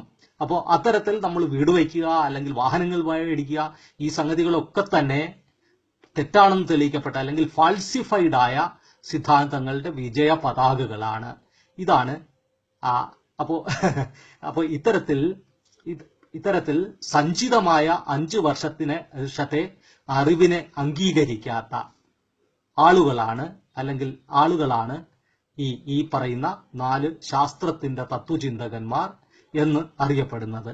അവരുടെ അനുയായികളാണ് ഇന്ന് കേരളത്തിൽ ശാസ്ത്രപ്രചാരണം നടത്താനായി ഇറങ്ങിയിരിക്കുന്നത്. വൈരുദ്ധ്യവാദത്തിന്റെ അടിസ്ഥാന സങ്കല്പങ്ങളിലേക്ക് കടന്നു ചെന്നുകൊണ്ട് ആ അടിസ്ഥാന സങ്കല്പങ്ങളെ വിമർശിക്കുന്നതിനും ശ്രീ കാൾ പോപ്പർ ശ്രമിക്കുന്നുണ്ട്. അദ്ദേഹത്തിന്റെ അനുയായികളായ യുക്തിവാദികളും ശ്രമിക്കുന്നുണ്ട്. അവര് പറയുന്നത് ഇങ്ങനെയാണ്. അതായത് വൈരുദ്ധ്യവാദം 2 വിപരീതങ്ങളെ ഒന്നിച്ചു നിർത്തുന്നു. ഇപ്പോൾ വൈരുദ്ധ്യവാദം അനുസരിച്ചുകൊണ്ട് ഇങ്ങനെ പറയാൻ പറ്റും: ഇപ്പോൾ പകലാണ്, ഇപ്പോൾ രാത്രിയാണ്. ശശി ആണാണ്, ശശി പെണ്ണാണ്. ഇത്തരത്തിൽ പരസ്പര വിപരീതമായ 2 കാര്യങ്ങളെ, വൈരുദ്ധ്യമുള്ള കാര്യങ്ങളെ ഒന്നിച്ചു പറയുന്നത് വഴി അത് യുക്തിയുടെ ലാ ഓഫ് കോൺട്രഡിക്ഷൻ, അത് വൈരുദ്ധ്യവാദത്തിന്റെ നിയമമാണ്. ആ വൈരുദ്ധ്യവാദത്തിന്റെ ലാ ഓഫ് കോൺട്രഡിക്ഷൻ യുക്തിയുടെ ലാ ഓഫ് നോൺ കോൺട്രഡിക്ഷൻ എന്ന നിയമത്തിനെ നിരാകരിക്കുകയാണ്. അങ്ങനെ നിരാകരിക്കുമ്പോൾ എന്ത് സംഭവിക്കുന്നു? അങ്ങനെ നിരാകരിക്കുമ്പോൾ എല്ലാ അറിവും, എല്ലാ ശാസ്ത്രവും അവിടെ അവസാനിക്കുന്നു. കാരണം വിരുദ്ധമായ 2 സംഗതികളെ ഇത്തരത്തിൽ ഒന്നിപ്പിക്കാൻ പറ്റുന്നു എന്നുള്ളതാണ് പ്രശ്നം. അതുകൊണ്ട് തന്നെ വൈരുദ്ധ്യവാദം ഒരു കപട സംഭവമാണ്. ഇത്തരത്തിൽ വിരുദ്ധതകളെ ഒന്നിച്ചു പറയുന്നതാണ് വൈരുദ്ധ്യവാദം. ഇങ്ങനെയാണ് പോപ്പറും യുക്തിവാദികളും അവതരിപ്പിക്കുന്നത്. അപ്പോ ഇതിനകത്ത് പക്ഷെ ഇവര് അങ്ങനെ പറഞ്ഞു പോകുമ്പോഴത്തേക്ക് മാർക്സോ എംഗൽസോ ലെനിനോ അല്ലെങ്കിൽ അറിയപ്പെടുന്ന വൈരുദ്ധ്യവാദികൾ ആരെങ്കിലും തന്നെ ഇത്തരത്തിൽ പരസ്പര വിരുദ്ധമായ 2 കാര്യങ്ങളെ എവിടെയാണ് അത്തരത്തിൽ ഒന്നിച്ചു പറഞ്ഞിട്ടുള്ളത് എന്നതിന് അവർ ഉദാഹരണങ്ങളൊന്നും കാണിക്കുന്നില്ല. അപ്പോൾ അതുകൊണ്ട് തന്നെ അത് കൃത്യമായ ഉദാഹരണങ്ങൾ ഇല്ലാതെയാണ് പറയുന്നത്. അതിരിക്കെ തന്നെ നമുക്ക് ഇത്തരത്തിൽ ഇത് അതിന്റെ ഉള്ളിലേക്ക് ഇറങ്ങിച്ചെന്ന് പരിശോധിക്കേണ്ടതുണ്ട്. അപ്പോ ഞാൻ മറ്റൊരു ചോദ്യം ചോദിക്കാം. ശശി മരിച്ചുകൊണ്ടിരിക്കുകയാണ് എന്ന് പറയുന്നതിൽ തെറ്റെന്തെങ്കിലുമുണ്ടോ? അതിനർത്ഥം ശശിയുടെ ശരീരത്തിനകത്ത് ഏറെ കോശങ്ങൾ അല്ലെങ്കിൽ ചില അവയവങ്ങൾ പണിമുടക്കുന്നു, അത് ആത്യന്തികമായി പണി നിർത്തുന്ന അവസ്ഥയിലേക്ക് പൊയ്ക്കൊണ്ടിരിക്കുന്നു. ശരീരം തന്നെ അതിനെതിരെയും പ്രതിപ്രവർത്തിക്കുന്നു. അത്തരത്തിൽ കോംപ്ലക്സ് ആയ ഒരു പ്രക്രിയയിലൂടെ കടന്നുപോയിക്കൊണ്ടിരിക്കുകയാണ്. ആ പ്രക്രിയയുടെ അവസാനം ഒരുപക്ഷെ ശശി എണീച്ചു വന്നേക്കാം, അല്ലെങ്കിൽ ശശി മരിച്ചു പോയേക്കാം. അപ്പൊ ശശി മരിച്ചുകൊണ്ടിരിക്കുകയാണ് എന്ന് പറയുന്നതിൽ എന്തെങ്കിലും തെറ്റുണ്ടോ? അതിൽ തെറ്റുണ്ടെന്ന് തോന്നുന്നില്ല. ഒരു അധ്യാപകൻ കുട്ടിയെപ്പറ്റി രക്ഷകർത്താവിനോട് പറയുകയാണ്, അല്ലെങ്കിൽ മറ്റൊരാളോട് പറയുകയാണ്, ആ കുട്ടി നന്മ തിന്മകളുടെ ഒരു സമാഹാരമാണ്. അയാളിൽ ഒരുപാട് നല്ല ഗുണങ്ങളുണ്ട്, ഒരുപാട് മോശം ഗുണങ്ങളുമുണ്ട്. അതിലെന്തെങ്കിലും പ്രശ്നമുണ്ടോ? ഇവിടെ രണ്ട് വിപരീതങ്ങളെ ഒന്നിപ്പിക്കുന്നുണ്ടല്ലോ. നന്മയെയും തിന്മയെയും ഒന്നിപ്പിക്കുന്നു, മരണത്തെയും ജീവിതത്തെയും ഒന്നിപ്പിക്കുന്നു. അപ്പോൾ ഇവിടെ പ്രശ്നമൊന്നും കാണുന്നില്ല. അപ്പൊ അങ്ങനെയാണെന്നുണ്ടെങ്കിൽ ആദ്യം പറഞ്ഞ ഇപ്പോൾ പകലാണ് രാത്രിയാണ് എന്നത് അത് അവിടെ ശരിയാകുന്നില്ല. പക്ഷെ ഇപ്പോൾ വിരുദ്ധമായ രണ്ട് സംഗതികളെ കമ്പൈൻ ചെയ്തപ്പോൾ അതിനകത്ത് പ്രശ്നമില്ല. അതെങ്ങനെയാണ് ശരിയാകുന്നത്? അപ്പോൾ ഇതിനകത്ത് യുക്തിവാദികൾ പറയുന്നതിനകത്ത് എന്തോ ഒരു പ്രശ്നമുണ്ടല്ലോ. നമുക്ക് അതിലേക്ക് കടക്കണമെന്നുണ്ടെങ്കിൽ ആദ്യം ഇതിന്റെ നിയമങ്ങളെ എന്താണെന്നുള്ളത് പരിശോധിക്കേണ്ടതുണ്ട്. ഇപ്പൊ ഫോർമൽ ലോജിക്കിന്റെ നിയമങ്ങൾ യുക്തിവാദികൾ അംഗീകരിക്കുന്നത് ഫോർമൽ ലോജിക്കാണ്. അവരത് ഈ ലാ ഓഫ് നോൺ കോൺട്രഡിക്ഷൻ അംഗീകരിച്ചത് വഴി അത് പറയുന്നുണ്ട്. ലാ ഓഫ് നോൺ കോൺട്രഡിക്ഷനെ പോപ്പർ അംഗീകരിക്കുന്നുണ്ട്. പോപ്പറിന്റെ അനുയായികളായ യുക്തിവാദികളും അവരുടെ നിയമമായി അംഗീകരിക്കുന്നുണ്ട്. അപ്പൊ യുക്തിവാദത്തിന്റെ നിയമങ്ങൾ മൂന്നാണ്. ഫോർമൽ ലോജിക്കിന്റെ നിയമങ്ങൾ അത്തരത്തിൽ അവതരിപ്പിക്കുന്നു. എ സമം എ, അതിന് അർത്ഥം എന്ന് പറഞ്ഞാൽ ലാ ഓഫ് ഐഡന്റിറ്റി. അതായത് എ ആണ്, ഒന്ന് അതിന് സമമാണ്. ഇത് വെച്ചുകൊണ്ടാണ് നമ്മൾ കാര്യങ്ങളെ തിരിച്ചറിയുന്നത്. ഒരു കമ്പ്യൂട്ടർ മറ്റൊരു കമ്പ്യൂട്ടറാണ്, ഒരു റോസാപ്പൂ മറ്റൊരു റോസാപ്പൂവാണ്, ഒരു തേങ്ങ തേങ്ങയാണ്. അപ്പോൾ രണ്ട് തേങ്ങകളെ താരതമ്യം ചെയ്യുന്നതിന് വേണ്ടി ലാ ഓഫ് ഐഡന്റിറ്റി ഉപയോഗിക്കാവുന്നതാണ്. ഇത് നേരെ തിരിച്ചെഴുതുമ്പോൾ ഒരു പ്രത്യേക തേങ്ങ അല്ലാത്ത ലോകത്തുള്ള എല്ലാ സംഗതികളും എ ഡാഷാണ്. അപ്പോൾ ഒരു തേങ്ങ അല്ലാത്തതല്ല അതല്ലാത്തതാണ്. അതാണ് രണ്ടാമത്തെ നിയമം, ലാ ഓഫ് നോൺ കോൺട്രഡിക്ഷൻ. ഇത്തരത്തിൽ പറയാം, അതാണ് എളുപ്പം. അടുത്ത മൂന്നാമത്തെ നിയമം എന്ന് പറയുന്നത് ഇതിന് ഇടയ്ക്കുള്ളത്, എക്കും എ ഡാഷിനും ഇടയിലുള്ള സംഗതികളൊന്നുമില്ല, ലാ ഓഫ് എക്സ്ക്ലൂഡഡ് മിഡിൽ. അപ്പൊ ഇത്തരത്തിൽ മൂന്ന് നിയമങ്ങളാണ് അവതരിപ്പിക്കുന്നത്. അപ്പോൾ നമ്മൾ ഈ നിയമം ഉപയോഗിച്ചുകൊണ്ടാണ് രണ്ട് റോസാപ്പൂക്കൾ ഉണ്ടെങ്കിൽ ഈ രണ്ട് റോസാപ്പൂവുകളെ തിരിച്ചറിയുന്നത്. ഇത് റോസാപ്പൂവാണ്, അത് റോസാപ്പൂവാണ്, ഇത് രണ്ടും റോസാപ്പൂവാണ്. അപ്പോ അങ്ങനെയാണെന്നുണ്ടെങ്കിൽ, പക്ഷെ പ്രശ്നം എന്ന് പറയുന്നത്, ഇപ്പോൾ എന്റെ കയ്യിൽ ഇരിക്കുന്ന റോസാപ്പൂക്കളെ പറ്റി, എന്റെ കയ്യിൽ രണ്ട് റോസാപ്പൂക്കൾ ഇരിക്കുന്നു എന്ന് സങ്കല്പിക്കുക. എന്റെ ഒരു കയ്യിൽ, ഇടതേ കയ്യിൽ ഒരു 200 ഗ്രാമുള്ള വലിയ ഒരു റോസാപ്പൂ ഇരിക്കുന്നു, വെളുപ്പാണ് അതിന്റെ നിറം.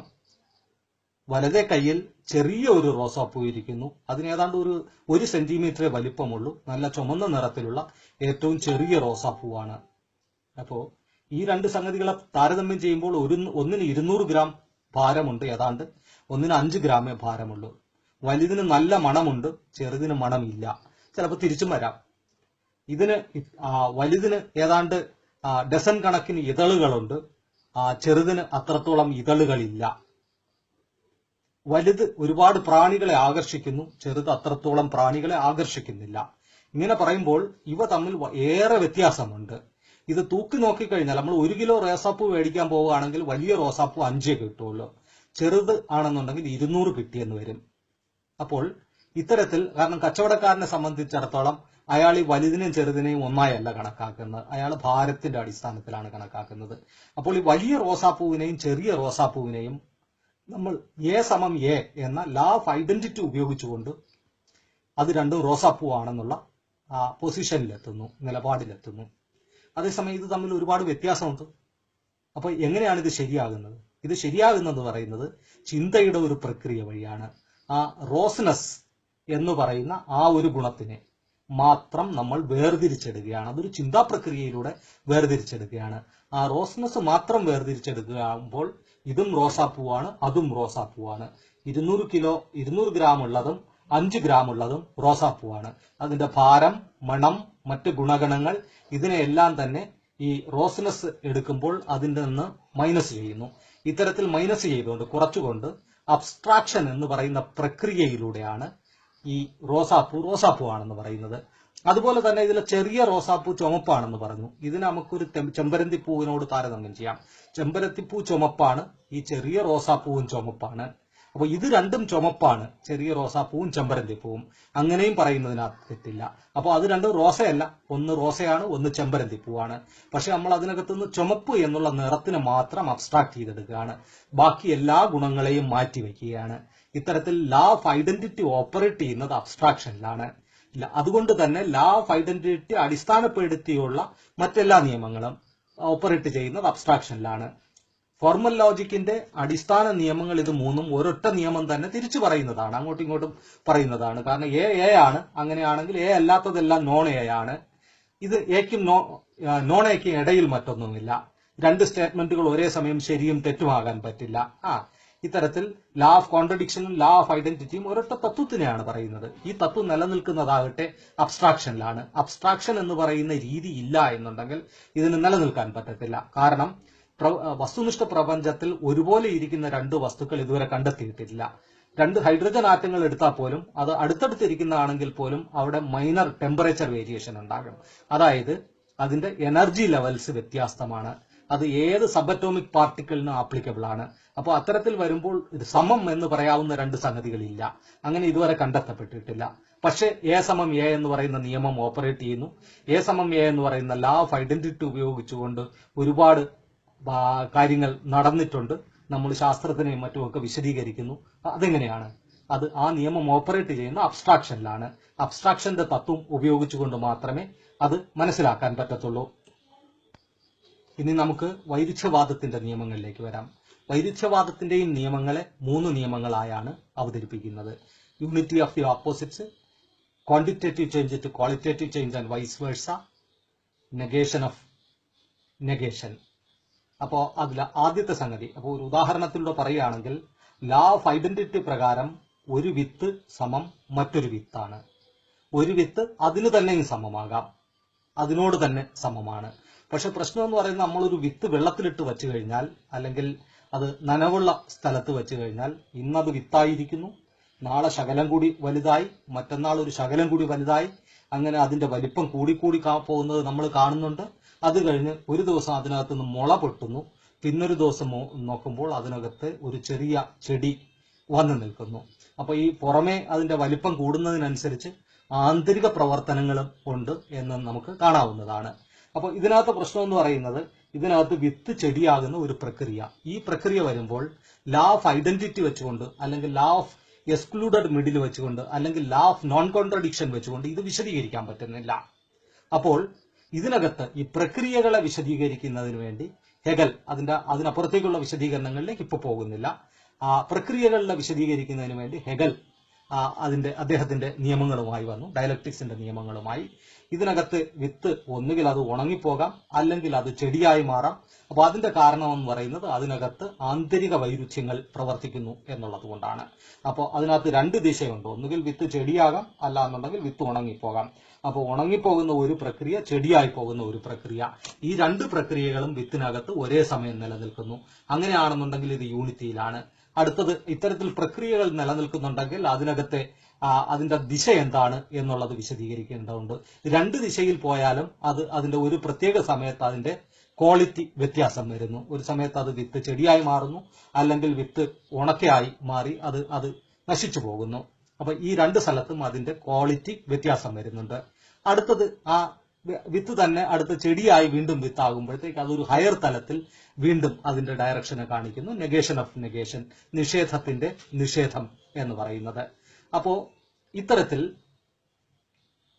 ഒരു പ്രക്രിയയെ കണക്കിലാക്കുമ്പോൾ ആ പ്രക്രിയയ്ക്കുള്ളിൽ വൈരുദ്ധ്യങ്ങൾ നിലനിൽക്കുന്നു.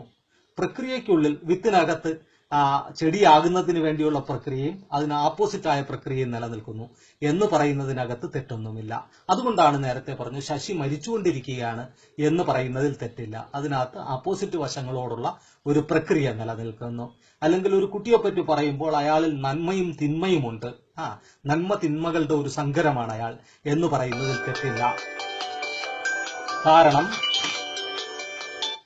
കാരണം ഇവിടെ നമ്മൾ അവതരിപ്പിക്കുന്നത് ഒരു പ്രക്രിയക്കകത്തുള്ള വൈരുദ്ധ്യങ്ങളെയാണ്, അല്ലാതെ നേരത്തെ പറഞ്ഞ സംഗതിയല്ല.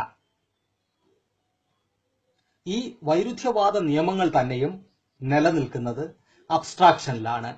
ഇപ്പോൾ അതിനകത്തും യുക്തിവാദികൾ അത് പോപ്പറുടെ പാഠം ഉൾക്കൊണ്ടുകൊണ്ട് വിമർശനങ്ങൾ ഉന്നയിച്ചിട്ടുണ്ട്. അതും ഒരു ശകലം നമുക്ക് വിശദീകരിക്കാവുന്നതാണ്. ഇപ്പോൾ ഉദാഹരണമായിട്ട് നെഗേഷൻ ഓഫ് നെഗേഷൻ വിശദീകരിക്കുമ്പോഴത്തേക്ക് അത് എംഗൽസ് പറഞ്ഞിരിക്കുന്നതെന്ന് പറയുന്നത്, എംഗൽസ് വിശദീകരിക്കുന്നത് ബാർലി വളർന്നു വലുതാകുന്നു, അത് വിത്താകുന്നു, വിത്തായി കഴിഞ്ഞാൽ വീണ്ടും ബാർലി ഉണ്ടാകുന്നു, വീണ്ടും ബാർലിയിൽ വിത്ത് പിടിക്കുന്നു, വീണ്ടും വിത്തിൽ നിന്ന് ബാർലി ഉണ്ടാകുന്നു. ഇങ്ങനെ റീപ്രൊഡക്റ്റീവ് പീരീഡിന് മുമ്പുള്ള ബാർലി, റീപ്രൊഡക്റ്റീവ് പീരീഡിലുള്ള ബാർലി, വിത്ത്. ഇത്തരത്തിൽ 3 ഘട്ടങ്ങളിലൂടെ സൈക്ലിക്കലായി അത് മാറിക്കൊണ്ടിരിക്കുന്നു. അങ്ങനെ അത്തരത്തിൽ ഈ ഓരോ സൈക്കിളിനെയും നിഷേധിച്ചുകൊണ്ട് പുതിയ തലത്തിലേക്ക് അത് മുകളിലേക്ക് പൊക്കൊണ്ടുവരിക്കുന്നു. ഇത്തരത്തിലാണ് എംഗൽസ് നിഷേധിക്കുന്നത്. അപ്പോ പോപ്പർ അതിനകത്ത് ചോദിക്കുന്ന അല്ലെങ്കിൽ യുക്തിവാദി ആവർത്തിക്കുന്ന ഒരു സംഗതി, ഇത് പ്ലാവിനെ സംബന്ധിച്ചിടത്തോളം ആപ്ലിക്കബിൾ അല്ല. കാരണം ഒരു പ്ലാവ് നട്ടു കഴിഞ്ഞാൽ അത് 5 or 8 കൊല്ലം കഴിയുമ്പോൾ അതിനകത്ത് ചക്ക ഉണ്ടാകുന്നു. ചിലപ്പോൾ അതിന് മുമ്പ് ഉണ്ടായെന്ന് വരാം. ആ ചക്കയിൽ നിന്ന് ചക്കക്കുരു ഉണ്ടാകുന്നു. ചക്കക്കുരു വീണ്ടും പൊടിക്കുന്നു. തള്ളപ്ലാവും പുള്ളപ്ലാവും പിന്നെ ചക്ക ഉൽപ്പാദിപ്പിച്ചുകൊണ്ടേയിരിക്കുന്നു. അത് 75-100 ഒക്കെ കൊല്ലം ഇത്തരത്തിൽ നിലനിൽക്കും. അങ്ങനെയാണെങ്കിൽ അത് എവിടെയാണ് ഈ നിഷേധത്തിന്റെ നിഷേധം പാലിക്കുന്നത്? അതിനപ്പുറത്തേക്ക് മാറി അപ്പോൾ അത് അദ്ദേഹത്തിന് ഈ ആട് പച്ചില കടിക്കുന്നത് പോലെ ഹെഗൽ കണ്ടെത്തിയതാണ്. ഇതാണ് യുക്തിവാദിയുടെ അഭിപ്രായം എന്ന് പറയുന്നത്. അപ്പൊ നമ്മൾ നേരത്തെ പറഞ്ഞു, ഏത് ചിന്താ നിയമവും നിലനിൽക്കുന്ന അബ്സ്ട്രാക്ഷനിലാണ്. ഈ ചിന്താ നിയമവും മനസ്സിലാക്കണമെന്നുണ്ടെങ്കിൽ അബ്സ്ട്രാക്ഷനിലേക്ക് പോകണം. ആ അബ്സ്ട്രാക്ഷൻ എന്ന് പറയുന്നത് ഒരു ചെടിയുടെ ജീവിത ചക്രത്തിനെ അബ്സ്ട്രാക്ട് ചെയ്യാണ്. റീപ്രൊഡക്ഷൻ പീരീഡിന് മുമ്പുള്ള ചെടി, റീപ്രൊഡക്റ്റീവ് പീരീഡിലുള്ള ചെടി, അത് കഴിഞ്ഞ് അതിന്റെ വിത്ത്.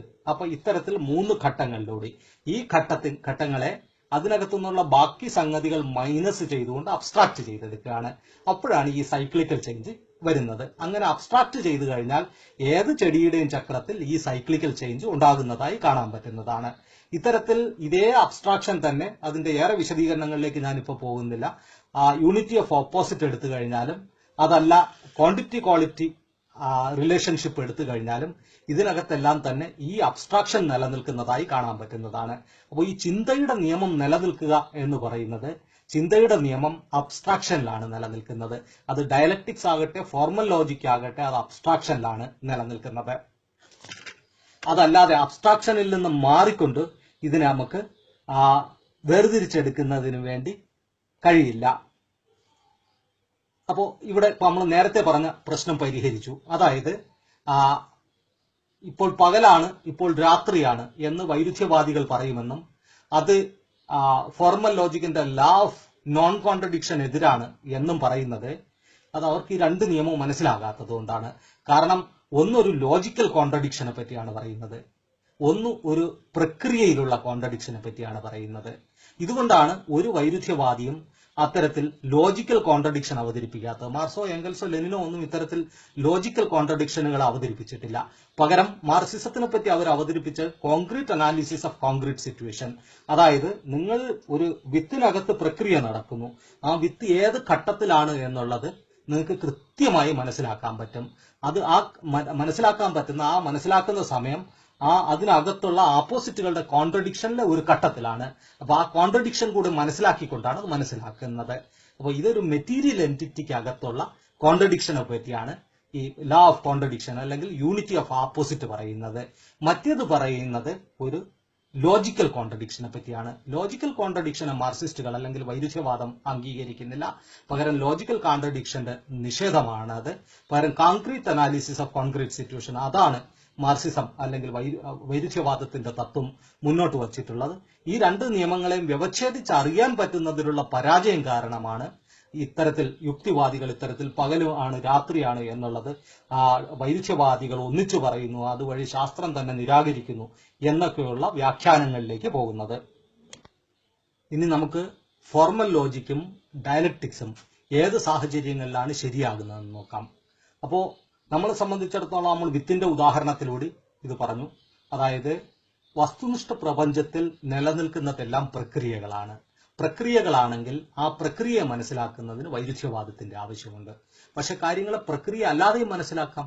കാര്യങ്ങളെ ആ പ്രക്രിയയിൽ നിന്ന് ഐസൊലേറ്റ് ചെയ്തുകൊണ്ട്, അതിൽ നിന്ന് അബ്സ്ട്രാക്ട് ചെയ്തുകൊണ്ട്, അബ്സ്ട്രാക്ഷനിലൂടെ ഒരു പ്രത്യേക നിമിഷത്തിൽ അതെങ്ങനെയാണ് അങ്ങനെ മനസ്സിലാക്കുമ്പോൾ അത് ഫോർമൽ ലോജിക്കായി മാറിക്കഴിഞ്ഞു. അവിടെ അങ്ങനെയാണ് കാര്യങ്ങൾ ഫോർമൽ ലോജിക്ക് മനസ്സിലാക്കുന്നത്. ഫോർമൽ ലോജിക്ക് A എന്ന് പറയുന്ന നിയമം ഉപയോഗിച്ചുകൊണ്ട് വിത്തിനെ വിത്തായി മനസ്സിലാക്കുന്നു, ചെടിയെ ചെടിയായി മനസ്സിലാക്കുന്നു. ഇത് തമ്മിലുള്ള വിത്തും ചെടിയുമായിട്ടുള്ള ബന്ധം ഫോർമൽ ലോജിക്കിന് വരുന്നില്ല. നേരെ തിരിച്ച് ഡയലക്റ്റിക്സ് അതിനെ പ്രക്രിയയായി മനസ്സിലാക്കുന്നു. അപ്പോൾ ഇതിനകത്ത് നോക്കിക്കഴിഞ്ഞാൽ ഡയലക്റ്റിക്സ് പ്രക്രിയയെ മനസ്സിലാക്കുമ്പോൾ ഫോർമൽ ലോജിക്ക് അബ്സ്ട്രാക്ട് ചെയ്തുകൊണ്ട് അതിന്റെ ചലനത്തിലല്ലാത്ത അവസ്ഥയിൽ അതിനെ മനസ്സിലാക്കുന്നു. ഇതിനപ്പുറത്തേക്ക് മാറി ഡയലക്ടിക്സ് ഫോർമൽ ലോജിക്കിനെ നിരാകരിക്കുകയല്ല ചെയ്യുന്നത്. പകരം ഫോർമൽ ലോജിക്ക് കൊണ്ട് എല്ലാം വിശദീകരിക്കാൻ പറ്റത്തില്ല എന്നുള്ളത് കൊണ്ട് ഡയലക്ടിക്സ് ഫോർമൽ ലോജിക്ക് കൊണ്ട് വിശദീകരിക്കാവുന്നതിനെയും പ്രക്രിയയും വിശദീകരിക്കുന്ന രീതിയിലുള്ള ഒരു വളരെ വിശാലമായ തത്വചിന്താ പദ്ധതിയുമായി മുന്നോട്ട് വന്നു. ഈ ഡയലക്ടിക്സിനുള്ളിൽ തന്നെ ഫോർമൽ ലോജിക്ക് അതിൻ്റെതായ സ്ഥാനത്ത് നിലനിൽക്കുന്നുണ്ട്. അതിനെ നിഷേധിക്കുകയല്ല ഡയലക്ടിക്സിന്റെ ഉദ്ദേശം എന്ന് പറയുന്നത്.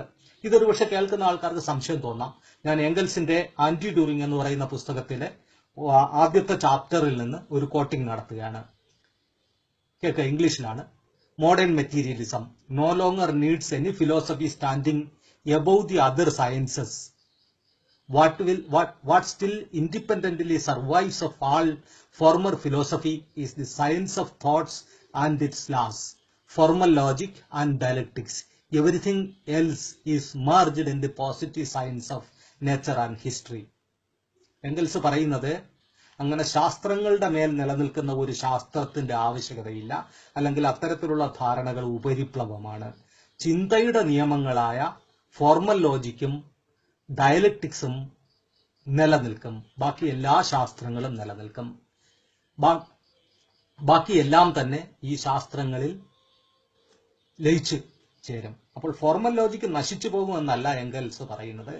ഡയലക്ടിക്സിനോടൊപ്പം ഫോർമൽ ലോജിക്ക് നിലനിൽക്കും. ഈ ഡയലക്ടിക്സിനകത്ത് ഫോർമൽ ലോജിക്ക് എവിടെയാണ് വരുന്നത് അത് അറിയണമെന്നുണ്ടെങ്കിൽ കൂടുതൽ വിശദീകരണം ലെനിൻ നടത്തിയിട്ടുണ്ട്, ഹെഗൽ നടത്തിയിട്ടുണ്ട്. ഡയലക്ടിക്സിന്റെ കാറ്റഗറികൾക്കകത്ത് സത്യത്തിന്റെ സങ്കല്പത്തിനെ വിശദീകരിക്കുമ്പോൾ അബ്സല്യൂട്ടും റിലേറ്റീവും കൺസെപ്റ്റ് വരുന്നുണ്ട്. സത്യം അബ്സല്യൂട്ടാണ് ഒരു വശത്ത്, റിലേറ്റീവാണ്. അപ്പോൾ അത് പിന്നെ ഒരു പക്ഷേ വീണ്ടും വിശദീകരിക്കേണ്ടി വന്നേക്കാം. അപ്പോൾ ആ സാഹചര്യത്തിൽ അതിന്റെ അബ്സല്യൂട്ട് ആസ്പെക്റ്റിലാണ് അത് അങ്ങനെ വിശദീകരിക്കുമ്പോൾ അത് ഫോർമൽ ലോജിക്ക് ഉപയോഗിച്ചുകൊണ്ടാണ് വിശദീകരിക്കുന്നത്. അപ്പോൾ അവിടെയാണ് ഫോർമൽ ലോജിക്ക് വളരെ കൃത്യമായി നിലനിൽക്കുന്നത്. എംഗൽസ് 150 കൊല്ലം മുമ്പ് വൈരുദ്ധ്യവാദത്തിന്റെ ഈ ഫീച്ചേഴ്സ് വിശദീകരിക്കുമ്പോൾ അന്ന് ഇത്തരത്തിൽ അത് പ്രസിദ്ധമായിരുന്നില്ല. സ്വാഭാവികമായും അത് വായിക്കുന്ന ആൾക്ക് മനസ്സിലാകത്തക്ക രീതിയിൽ ചെറിയ ഉദാഹരണങ്ങൾ വഴിയാണ് എംഗൽസ് വിശദീകരിക്കുന്നത്. അതുകൊണ്ട് പല സമയത്തും അദ്ദേഹം വിത്തിന്റെയും ചെടിയുടെയും ഒക്കെ ചില എളുപ്പമുള്ള ഉദാഹരണങ്ങൾ വഴി കാര്യങ്ങൾ അവതരിപ്പിക്കുകയുണ്ടായി. ഇതാകട്ടെ കൃത്യമായി കടുകട്ടിയായ രീതിയിൽ മനസ്സിലാക്കണമെന്നുള്ള ആൾക്കാർ ഹെഗലിനെ വായിച്ചാൽ മതിയാകുന്നതേ ഉള്ളൂ. എംഗൽസ് ഇത് പ്രചരണ ഉദ്ദേശത്തോടു കൂടിയാണ് ഈ രീതിയിൽ കാര്യങ്ങളെ അവതരിപ്പിക്കുന്നത്. അതുകൊണ്ട് തന്നെ അബ്സ്ട്രാക്ഷനെ പറ്റി വളരെ വലിയ വിശദീകരണം ഈ ഉദാഹരണങ്ങൾ പറയുന്ന സ്ഥലത്ത് അത് എംഗൽസ് വിശദീകരിക്കുന്നില്ല. നേരെ തിരിച്ച് അതൊക്കെ ഹെഗലിലുള്ള കാര്യങ്ങളാണ്. ഇനി നമ്മുടെ മുമ്പിൽ ഒരു സംഗതി വരാം. അതായത് നമ്മുടെ യുക്തിവാദി ഈ മാർക്സിസത്തിന്റെ നിയമങ്ങൾ തെറ്റാണ് എന്ന് പറഞ്ഞുകൊണ്ട് അദ്ദേഹം നെഗേഷൻ ഓഫ് നെഗേഷനെ നിഷേധിക്കുന്നു, മറ്റ് നിയമങ്ങളെ നിഷേധിക്കുന്നു. മറ്റ് നിയമങ്ങളുടെയും പറഞ്ഞിരിക്കുന്ന ഈ വിശദീകരണങ്ങളൊക്കെ തന്നെ അബ്സ്ട്രാക്ഷൻ എന്ന് പറയുന്ന തത്വം അവിടെ കൊണ്ടുവരുന്നതോടുകൂടി പ്രത്യേകിച്ച് പ്രശ്നമൊന്നുമില്ല, ഇതെല്ലാം ശരിയാകുന്നു എന്ന് നമുക്ക് കാണാൻ പറ്റുന്നതാണ്. പക്ഷെ പ്രശ്നം യുക്തിവാദി ഇതിനെ നിഷേധിക്കുന്നു. അപ്പോൾ യുക്തിവാദിയുടെ പ്രശ്നം എന്താണെന്ന് ചോദിച്ചു കഴിഞ്ഞാൽ, യുക്തിവാദി അപ്പം മാർക്സിസത്തിനെ എങ്ങനെ നിഷേധിച്ചേ ഒക്കത്തുള്ളൂ എന്നതിനു വേണ്ടി അബ്സ്ട്രാക്ഷൻ എന്ന് പറയുന്ന തത്വത്തിനെ തന്നെ നിഷേധിക്കുന്നു. അബ്സ്ട്രാക്ഷൻ എന്ന തത്വം നിഷേധിക്കുമ്പോഴത്തേക്ക് എന്താണ് സംഭവിക്കുന്നത്? യുക്തിവാദിയുടെ സ്വന്തം തത്വം, അതായത് ഫോർമൽ ലോജിക്കൂടെ പോയി. ഫോർമൽ ലോജിക്കും അബ്സ്ട്രാക്ഷനിലാണ് നിലനിൽക്കുന്നത്.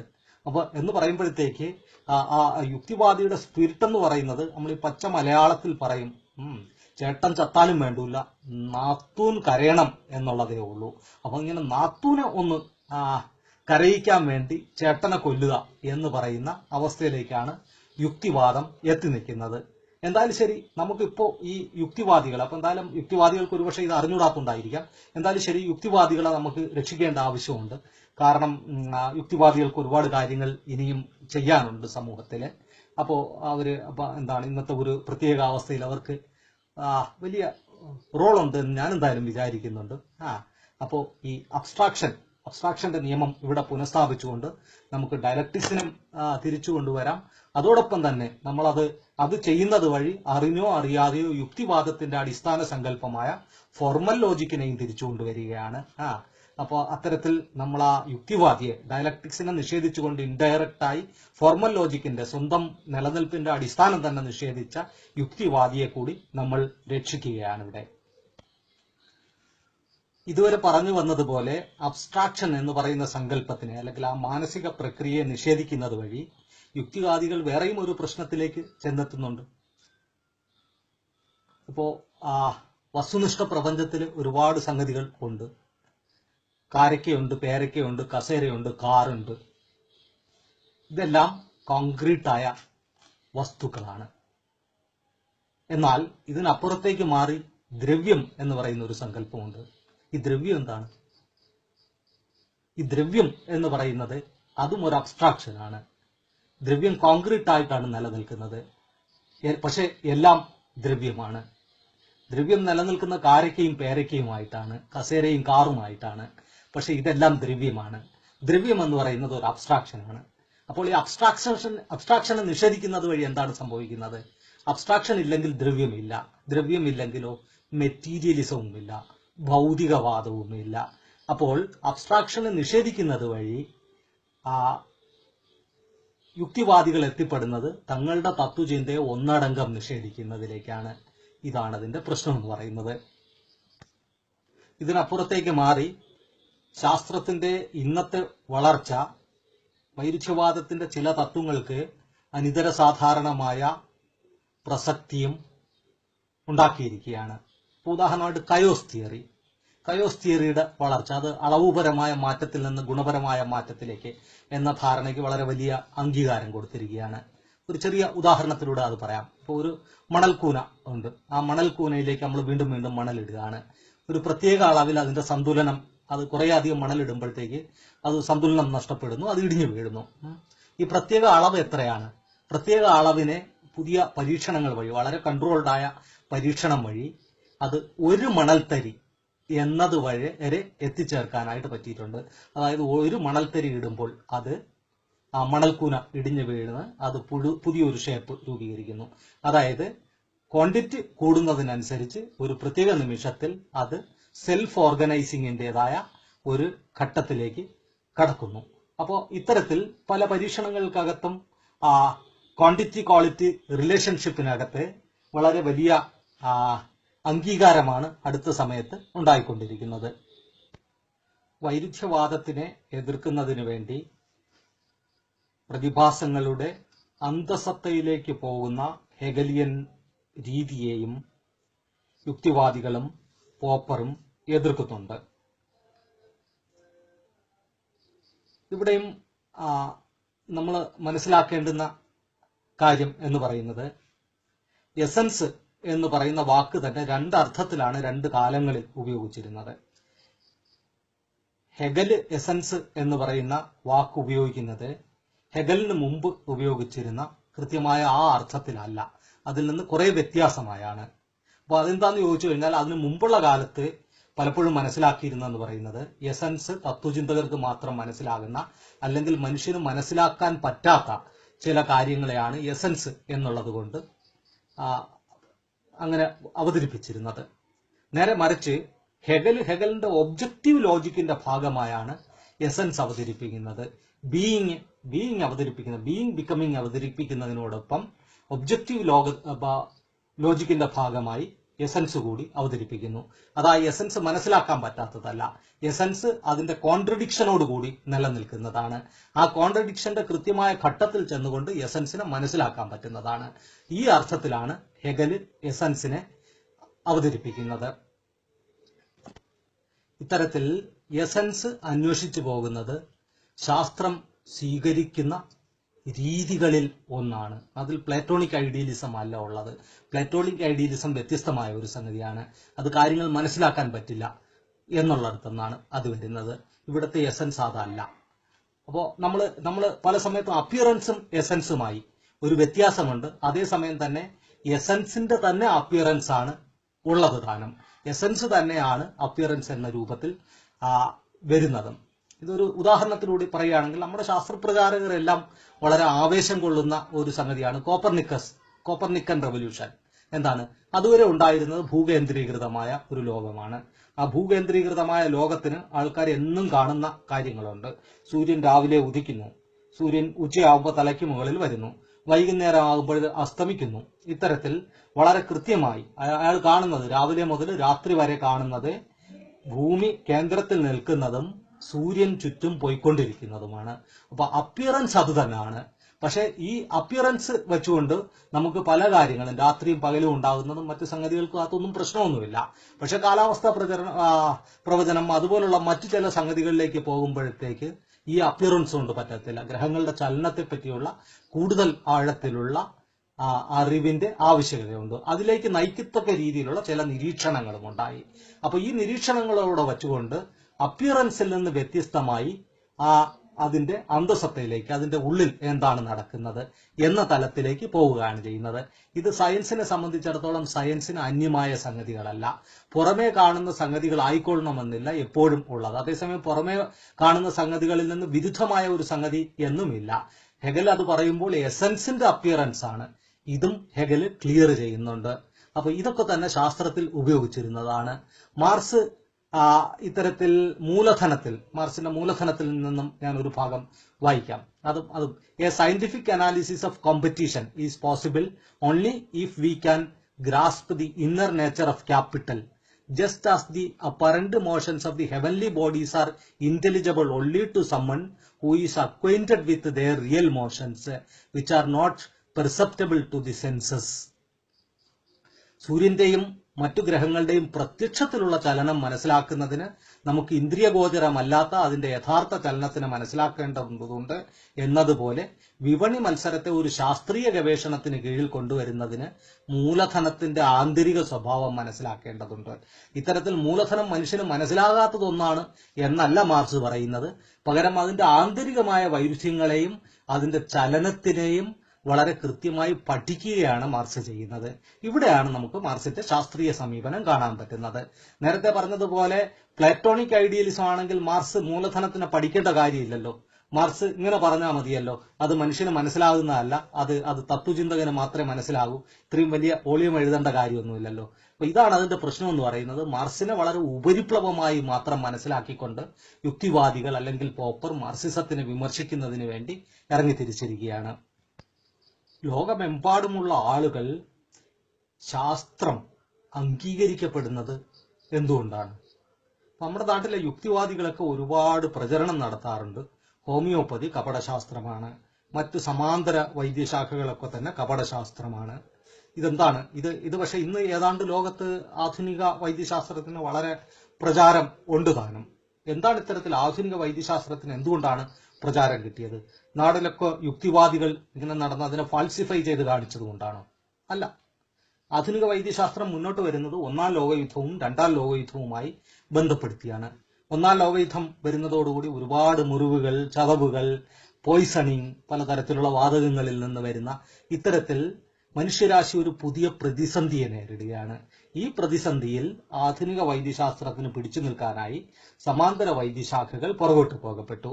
ആധുനിക വൈദ്യശാഖ മുന്നോട്ട് വന്നു. അതിനു മുമ്പൊക്കെ ഏതാണ്ട് ഒരുപോലാണ് നിൽക്കുന്നത്. രണ്ടാം ലോകയുദ്ധം വന്നതോടുകൂടി അതിന്റെ ആധുനിക വൈദ്യശാസ്ത്രത്തിന്റെ മേൽക്കോയ്മ ഏതാണ്ട് പൂർണ്ണമായി. അപ്പോൾ ഇതവിടെ വരുന്നത് ഏതൊരു ശാസ്ത്രത്തിനെയും ആളുകൾ അംഗീകരിക്കുന്നത്, ജനത അംഗീകരിക്കുന്നത്, ലോകം അംഗീകരിക്കുന്നത് അതുകൊണ്ടുള്ള പ്രയോജനം കൊണ്ടാണ്. അതുകൊണ്ട് സംതിങ് ഗുണമുണ്ടാകുന്നു ആ സംഗതി വെച്ചുകൊണ്ട്. ഇതുകൊണ്ടാണ് അംഗീകരിക്കുന്നത്. അല്ല യുക്തിവാദി പോയി ഫാൾസിഫൈ ചെയ്യുന്നത് കൊണ്ടോ പോപ്പർ പോയി ഫാൾസിഫൈ ചെയ്യുന്നത് കൊണ്ടോ ഒന്നുമല്ല. മറിച്ച് ഇത്തരത്തിൽ അത് എന്തുകൊണ്ട് പ്രയോജനമുണ്ടാക്കുന്നു എന്നുള്ളത് കൊണ്ടാണ്. അതുകൊണ്ടാണ് ഇന്ന് നമ്മൾ ഫാൾസിഫൈ ചെയ്തു എന്ന് പറയുന്ന ന്യൂട്ടോണിയൻ മെക്കാനിക്സ് മനുഷ്യന്റെ ജീവിതത്തിന് ദിവസം പ്രതി മാറ്റിക്കൊണ്ടിരിക്കുന്നത്. അത് ആപേക്ഷികതാ സിദ്ധാന്തം വെച്ചുകൊണ്ട് നമുക്ക് കണക്കുകൂട്ടലുകൾ നടത്താൻ പറ്റില്ല എന്നുള്ളതല്ല. എല്ലാ കണക്കുകൂട്ടലുകളും ആപേക്ഷികതാ സിദ്ധാന്തം വെച്ചുകൊണ്ട് നടത്താൻ പറ്റും. അത് പക്ഷെ വളരെ ബുദ്ധിമുട്ടാണ്. അതുകൊണ്ട് തന്നെ ഗവേഷണം നടത്തുന്ന ആൾക്കാരെല്ലാം കാർ ഉണ്ടാക്കാൻ ഗവേഷണം നടത്തുന്നു, മറ്റു വാഹനങ്ങൾ ഉണ്ടാക്കുന്നതിന് ഗവേഷണം നടത്തുന്നു. ഇവരൊക്കെ തന്നെ ന്യൂട്ടോണിയൻ ഭൗതികം ഉപയോഗിച്ചുകൊണ്ടാണ് ഗവേഷണം നടക്കുന്നത്. അപ്പോൾ ഫാൾസിഫൈഡ് ആയ തിയറി മനുഷ്യരാശിയുടെ പുരോഗതിയെ നിർണയിക്കുകയാണ്. ഇതാണ് ഇതിന്റെ പ്രശ്നവും. പോപ്പറുടെ സിദ്ധാന്തം വെച്ചുകൊണ്ട് ഇതിനൊന്നും വിശദീകരിക്കാൻ പറ്റത്തില്ല. നേരത്തെ പറഞ്ഞു സഞ്ചിതമായ അറിവിനെ എന്തുകൊണ്ട് പോപ്പർ തള്ളിക്കളയുന്നു എന്നുള്ളതിനെ പറ്റി. അതേസമയം വൈരുദ്ധ്യവാദ സങ്കല്പങ്ങൾ വെച്ചുകൊണ്ട് ഇത്തരത്തിൽ സഞ്ചിതമായ അറിവിനെ വിശദീകരിക്കുന്നതിന് യാതൊരു തരത്തിലുള്ള ബുദ്ധിമുട്ടുമില്ല. കാരണം എന്ന് പറയുന്നത് വൈരുദ്ധ്യവാദത്തിന്റെ കാറ്റഗറികളിൽ വരുന്ന ഒരു സംഗതിയാണ് സത്യത്തിന്റെ ആത്യന്തിക സ്വഭാവവും സത്യത്തിന്റെ ആപേക്ഷികമായ സ്വഭാവവും. ശാസ്ത്രീയ നിയമങ്ങൾ ആത്യന്തികമാണ്, ശാസ്ത്രീയ നിയമങ്ങൾ, അതായത് അത് ദ്രവ്യത്തിന്റെ പ്രത്യേകതകളിലൊന്നാണ്. നമ്മൾ ന്യൂട്ടോണിയൻ മെക്കാനിക്സ് ശരിയാണെന്ന് പറയുമ്പോൾ അത് എവിടെയാണോ ശരിയായത്, അത് ഒരിക്കൽ ശരിയാണെന്ന് സ്ഥാപിക്കപ്പെട്ട സാഹചര്യത്തിനെ വീണ്ടും നമുക്ക് ആവർത്തിക്കാൻ പറ്റുമെന്നുണ്ടെങ്കിൽ അവിടെ ന്യൂട്ടോണിയൻ മെക്കാനിക്സ് വളരെ കൃത്യമായ പ്രവചന ഫലങ്ങളായിരിക്കും തരുന്നത്. അത് കൃത്യമായി റിപ്പീറ്റബിൾ ആയിരിക്കും. അത് ദ്രവ്യത്തിന്റെ ഈ ആത്യന്തിക സ്വഭാവത്തിൽ നിന്ന് വരുന്നതാണ്. അതേസമയം അത് കറക്റ്റായിരിക്കുന്ന, അത് ശരിയായിരിക്കുന്ന ആ സാഹചര്യം മാറിയാൽ അതിനകത്ത് വ്യത്യാസം വരും. അത് അതിന്റെ റിലേറ്റീവ് സ്വഭാവത്തിൽ നിന്ന് വരുന്നതാണ്. സത്യത്തിനെ ഒന്നിപ്പിക്കുന്നതിന് വേണ്ടിയുള്ള ഈ സങ്കല്പം അത് ഉത്തരാധുനികതയ്ക്കെതിരെ ലെനിനെ പോലുള്ള ആൾക്കാർ വളരെ വലിയ സമരത്തിലൂടെ സ്ഥാപിച്ചെടുത്തിട്ടുള്ളതാണ്. എംപീരിയലിസം, മെറ്റീരിയലിസം, എംപിരിയോക്രിറ്റിസിസം എന്ന് പറയുന്ന പുസ്തകം കാണാവുന്നതാണ്. അതിനകത്ത് ലെനിൻ ചെയ്യുന്നത് ഏണസ്റ്റ് മാക്കും അദ്ദേഹത്തിന്റെ അനുയായികളും ബോഗ്ദാനോവ്, വാലന്റിനോവ് തുടങ്ങിയ ആൾക്കാർ മുന്നോട്ട് വച്ച ശാസ്ത്ര സംബന്ധമായ റിലേറ്റിവിസ്റ്റ് സിദ്ധാന്തങ്ങൾ, ശാസ്ത്രം റിലേറ്റിവിസമാണ് എന്ന രീതിയിൽ വരുന്ന ആപേക്ഷികമായ ശാസ്ത്രം മാത്രം, അത്തരത്തിലുള്ള വാദഗതികളെ ലെനിൻ പൊളിച്ചെടുക്കുകയാണ്. അപ്പൊ അതുവഴിയാണ് ലെനിൻ വിപ്ലവ പ്രത്യയശാസ്ത്രത്തിന്റെ മഹിമയെ വീണ്ടും പുനഃസ്ഥാപിക്കുന്നത്. അപ്പോൾ ഇത്തരത്തിൽ വൈരുദ്ധ്യവാദം വെച്ച് നോക്കുന്ന ഒരാൾക്ക്, വൈരുദ്ധ്യവാദം കൊണ്ട് കാര്യങ്ങളെ വിശദീകരിക്കാൻ ശ്രമിക്കുന്ന ഒരാളെ സംബന്ധിച്ചിടത്തോളം സഞ്ചിതമായ ശാസ്ത്രത്തിന്റെ അറിവ് എന്ന് പറയുന്നത് വിശദീകരിക്കുന്നതിന് യാതൊരു ബുദ്ധിമുട്ടും ഇല്ല എന്നുള്ളതാണ്. ഇത് ലെനിൻ വളരെ വിശദമായി എങ്ങനെയാണ് തത്വങ്ങളുടെ അബ്സല്യൂട്ട് സ്വഭാവം എങ്ങനെയാണ്, അതിന്റെ ആപേക്ഷിക സ്വഭാവം എങ്ങനെയാണ്, ഇവ തമ്മിലുള്ള ബന്ധം എന്താണ്, ഇതൊക്കെ ലെനിൻ നന്നായി വിശദീകരിക്കുന്നുണ്ട്. മാർക്സിൽ തന്നെയും ശാസ്ത്രീയ സങ്കല്പങ്ങളെ പറ്റിയുള്ള ഒരു ധാരണ നമുക്ക് ഫെയർബാഹ് തീസിസ് നോക്കിക്കഴിഞ്ഞാൽ കാണാൻ പറ്റും. ഫെയർബാഹ് തീസിസിൽ അദ്ദേഹം ഇങ്ങനെയാണ് പറയുന്നത്: മനുഷ്യന്റെ ധാരണ വസ്തുനിഷ്ഠ സത്യത്തിനെ ഉൾക്കൊള്ളുന്നുണ്ടോ ഇല്ലയോ എന്നതൊരു പ്രായോഗിക പ്രശ്നമാണ്. അത് ഇംഗ്ലീഷിൽ ഞാൻ വായിക്കാം. The question whether objective truth can be attributed to human thinking is not a question of theory but is a practical question. Man must prove the truth, that is the reality and power, this sidedness of his thinking in practice. The dispute over the reality or non-reality of thinking that is isolated from practice is a purely scholastic question. വസ്തുനിഷ്ഠ ലോകവുമായുള്ള പ്രവർത്തനത്തിലൂടെയാണ് മനുഷ്യന്റെ ചിന്തയിലുള്ള സത്യം വ്യക്തമാകുന്നത്. ഇതോടൊപ്പം തന്നെ നമ്മൾ ചേർത്ത് വായിക്കേണ്ടുന്ന മറ്റൊരു സംഗതിയാണ് പരീക്ഷണ പരാജയങ്ങളെ ശാസ്ത്രം എങ്ങനെയാണ് കണക്കാക്കുന്നത്. കാരണം ഇപ്പോൾ സോവിയറ്റ് യൂണിയനിൽ സോഷ്യലിസം പരാജയപ്പെട്ടു. അത് പരാജയപ്പെട്ടതോടുകൂടി അതിന്റെ തിയറികൾ തെറ്റാണെന്ന് തെളിയിക്കപ്പെട്ടോ ഇല്ലയോ? യുക്തിവാദികൾ ചില സ്ഥലങ്ങളിൽ ഉയർത്തുന്ന പ്രശ്നങ്ങളിൽ ഒന്നാണിത്. അപ്പോൾ ഇത് പ്രകൃതിശാസ്ത്രത്തിൽ വന്ന എങ്ങനെയിരിക്കും? ഭൗതിക ശാസ്ത്രത്തിന്റെ ഉദാഹരണങ്ങൾ എടുക്കാം. നേരത്തെ തന്നെ ഒരു ഉദാഹരണം പറഞ്ഞു. ലോകത്ത് പല രാജ്യങ്ങളും ഒരുപാട് റോക്കറ്റ് വിട്ടിട്ടുണ്ട്. റോക്കറ്റ് ഒരുപാട് കടലിൽ വീണിട്ടുമുണ്ട്. അപ്പോൾ റോക്കറ്റ് കടലിൽ വീണു എന്നുള്ളത്, റോക്കറ്റ് മുകളിലേക്ക് വിടുന്ന സിദ്ധാന്തം ശരിയാണോ തെറ്റാണോ എന്നുള്ളതിനെ പറ്റി ഏറെ കാര്യമായൊന്നും പറയുന്നില്ല. ആ സിദ്ധാന്തത്തിനകത്ത് ഒരുപാട് സിദ്ധാന്തങ്ങൾ ഒന്നിപ്പിച്ചുകൊണ്ടാണ്, അല്ലെങ്കിൽ ഒരുപാട് സിദ്ധാന്തങ്ങൾ ഒന്നിച്ചാണ് ഈ ഓരോ ആക്ടിലും പരിശോധിക്കപ്പെടുന്നത്. അതിലേതെങ്കിലും ഒരെണ്ണം തെറ്റിയാൽ മതി. ആ ഒരെണ്ണം തെറ്റുന്നതോടുകൂടി റോക്കറ്റ് താഴേക്ക് വീഴും.